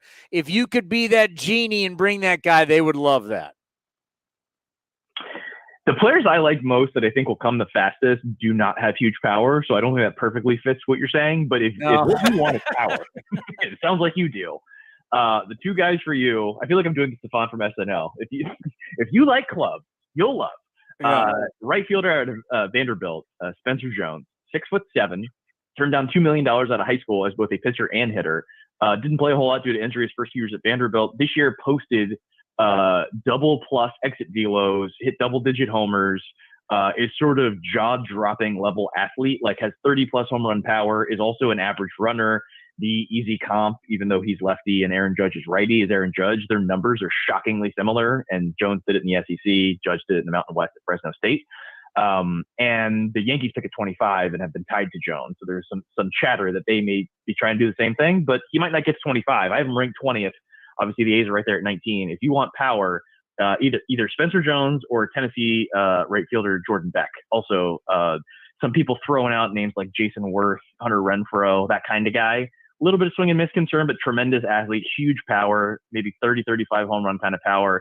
Perform in the SEC, but a little bit of swing and miss concern. So that's why he may be available at 19. Both of those guys could go ahead of Oakland, but at least one of them will get there, and there's a chance both of them are there. Do you expect for the trading deadline any explosions, any big names, any like, wow, I can't believe that happened moments? Well, I think Luis Castillo with the Reds is the sort of big name, the guy that everyone's waiting to see. Every team in the race wants to be able to add an ace. I think he's sort of the big wild card here. Do they decide to move him now? Are they able to meet his price? And I think otherwise, like the sort of expectation going into this deadline is it won't have the crazy fireworks that you want to see. Obviously, every year that we say that, there ends up being a number of deals and deals we didn't see coming. And, remember the Zach Greinke deal when he got traded to Houston was like after the horn. No one thought it would happen. And it turns out it came together in like 12 hours. There's always a couple of those floating around. But I would say, yeah, this is not quite this past offseason's winter free agent market where it was just 9-figure deals and shortstops and star-level players galore where every team could, get one of those guys. It's not quite that level of expectation, but it sounds like there is enough to keep us interested, and there'll be plenty of moves for contenders with Luis Castillo, again, being the headliner there. Yeah, as of yesterday, you had 20 teams out of the 30 who are either leading their division, leading a wild card, or 3 games or less from a playoff berth. So, 20 out of the 30 teams are in this thing right now. Hopefully it's going to be exciting. Yeah, no, I think the additional wild cards, well, the Bob Costas of the world may not love that we're taking away some of the romanticism of you have to win your division to make the playoffs or else you go home. I kind of like the idea of more teams being more competitive and being in the mix until later in the season. even if some of the teams running away with their division may not have quite as much to play for. They're still trying to win a World Series too. Like, they're still trying to add players here and there. I like the idea of more teams being involved late in the season, more fan bases having more reasons to go to the park. Yeah, Bob Costas has a press pass, and he goes to games for free. I'm trying to do this for the people who actually pay to go to games and drive interest, and that's what we need. And I say this, Kiley, all the time. I've never seen a sport. I don't care if it's football. I don't care if it's the NCAA tournament. I don't care if it's hockey, the NBA. I've never seen adding postseason bursts ever hurt a league and ever hurt a league financially. Have never seen that ever before in American professional sports. Yeah, I think the only negative is what we're talking about is the conversation of, is this changing the sport too much? But the idea of over like multiple decades, did the sport change too much? That's never the problem. And look at the NBA has been quick to change, and it's, you know, right there with football as the number one sport. Baseball has been slow to change and has gone from top sport to probably third sport in terms of interest. It's not exactly the reason it's happened. It's not 100% of the explanation, but I think they're connected in a way that you can't kind of disintertwine them. Great stuff. We always appreciate it. Enjoy the draft, and we'll talk to you soon. Yep. Hopefully people ignore that I made up a word there at the end. You're good, my friend. Take care. Yep. Have a good one. Kiley McDaniel from ESPN does a great job. And you know what's so weird is that normally we're all stressed about time because I got to get over and do A's Total Access brought to you by Chevron, but I'm not, so I've lost track of time. Is there a humming going on? Not that I hear. No. Okay, good. Then it's just on my end. It's a road game. I'm in a foreign studio here. Yeah, we got about 4 minutes till we have to close. Kiley's good. This international draft thing seems very complicated. Yeah, I agree. And I want to see because we have what's today's date? We have about 13 days for them to figure it out on what they want to do. I had, I didn't think we would go this hard into it because I don't know much about it. You don't know much about it. We don't know, right? There's a lot of unknown, and we've got the negotiations going on between the players and the owners right now. But after talking to Kiley and after talking to Jonathan Mayo, wow, this is now you kind of understand. This show today makes you understand why it was such a sticking point in the latest CBA negotiations and why they had to say, listen, this is going to take a lot of time. Let's do this later on in the summer and get this CBA done now. This show has made sense for me. I agree. Same thing for me. And I hope they get it done. And I hope it's two different drafts too, where it's not, you don't mix them together because that's just not fair. To all the international kids, because, like in Dominican and Venezuela, they're not playing as many games as kids in college are playing here, or playing the SEC or Pac-12 or ACC, where these schools were powerhouses and they're playing against elite competition. That's not what's going on. You can say that, but Robert Poisson got $5.1 million and he had never done a thing. You think that's good for the A's? No. How about all these kids who have signed for money they should have never been signed for and have never they were just workout kids and they got millions of dollars. I mean, let's be honest here. I not comparing them to guys in the United States. The guys in the United States have actually played. They've played the game. That's what I mean. You're seeing them play. These kids have been getting a ton of money and they don't play. They don't even know how to play the game. Yeah. And that's just, what are we doing here? If you want a thing of a good news, besides Jared Koenig being back for the A's, Adrian Martinez was opted back down to AAA. I don't know if you saw the minor league report today, but Robert Poisson last night playing for the rookie league, 2 for 2 last night or yesterday in the game. So I don't know, maybe he'll get some development down in Arizona and you can call him back up to Stockton and he can start hitting a little better because he was not performing. Kiley is a great example of someone who worked for an organization and can tell you how many teams just threw money at it. Not totally knowing what they were doing, just threw money at it. Give that guy $2 million, give that guy $3 million, and they're just kids, and they mounted to, unfortunately, it doesn't make them bad people, but they amounted to nothing in baseball. And here he's saying, look at the teams that have done the best. The Astros have gone down there and said, I'll sign you for 50. I'll sign you for 75. Not going crazy in money. Sign a bunch of guys, see if it works. Doesn't? All right, get the next crop in here and the next crop. And that has worked versus I'm going to pay one guy $5.1 million. And unfortunately for Robert Poisson, he's the poster boy of couldn't even make it in A-ball. You had to send him back down to Arizona rookie. And how old is he? I don't think he's 20 yet, but he will be. I mean, he's been now playing minor league. He's been playing some form of professional baseball now for years. When did we get him? 2019. So yeah, this would have been his. Well, there was nothing in 2020. This is his second year, I believe. I don't know how much he played in 2019, but well, he was signed at 16. Yeah, he played in Stockton last year, and then he started in Stockton this year, and he was sent back down. Couldn't hack it in Stockton this year. Yeah, no, it wasn't good. That's a problem. I mean, there's the way this international thing, it does sound very wild, Wild West, and it sounds like they need to do something that changes the business model of, sounds like there's a lot of people who've made money that maybe shouldn't have made money, not necessarily the players, but there's got to be a better way to protect the team's interest, protect the kids, and figure out a way to put these guys not in a bidding war and put them in an actual draft. It just seems drafts work, right? Yes. And that's something that we've seen. We've seen they work in all these other sports. You know, unless you're an individual sport where there's not going to be a draft in tennis or golf or stuff like that. I mean, there's going to be drafts seem to work in team sports. It gives the amateur side some structure. It gets the team structure. And we still even haven't addressed what you're going to do with the Japanese teams or the Japanese players. It's a mess. And one of the big ones is going to be Sasaki from over there, who's been a great pitcher over in Japan. So, well, those guys, now that I think about it, what we're talking about, those guys aren't amateurs. No, they're professionals. You're buying someone's professionals, so they kind of don't count. This would go towards if you wanted to start drafting Japanese high school kids or whatever Japanese. I don't really know their minor league system, but if you wanted to start, taking kids that are amateurs. Yeah. It's a murky deal. And obviously they've been working on this. Both sides want to happen, but it's not easy.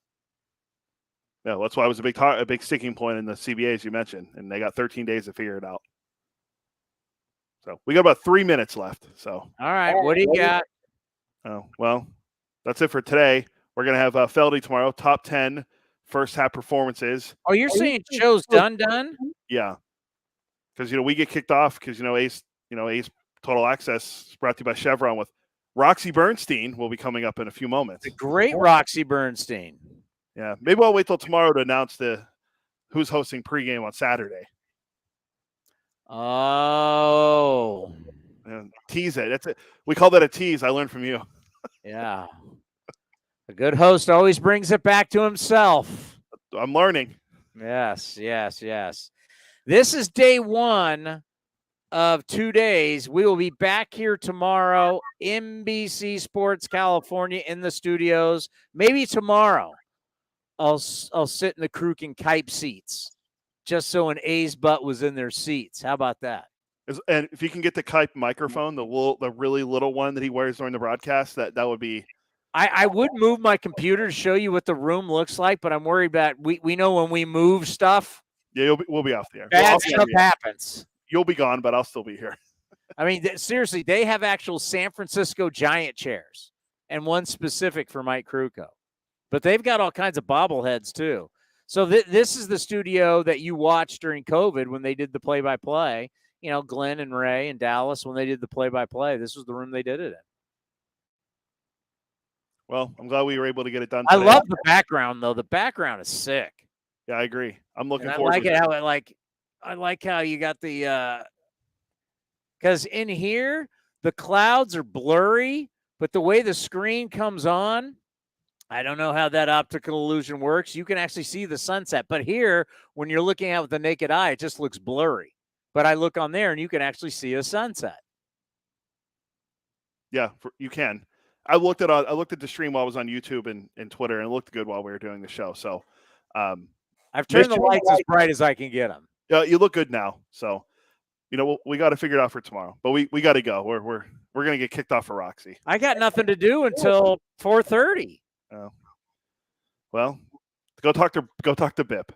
All right, I'll go talk to the Bibster. Roxy Bernstein up next on A's Total Access. Enjoy this one between the Athletics and the Texas Rangers. Game 2 of the 3-game set from the ballpark. It's what again? It's from field. It's not park. It's Globe Life Field. But across the street wasn't Globe Life Park? It was, but it's now I think it's Choctaw Stadium or something like that. The name of a casino. It's owned by a casino. So A's Rangers next. Enjoy right here on A's Cast. The Coliseum has gone by many names, but none better than the Last Dive Bar. Hi, everyone. Ken Korak here, and my friends at Last Dive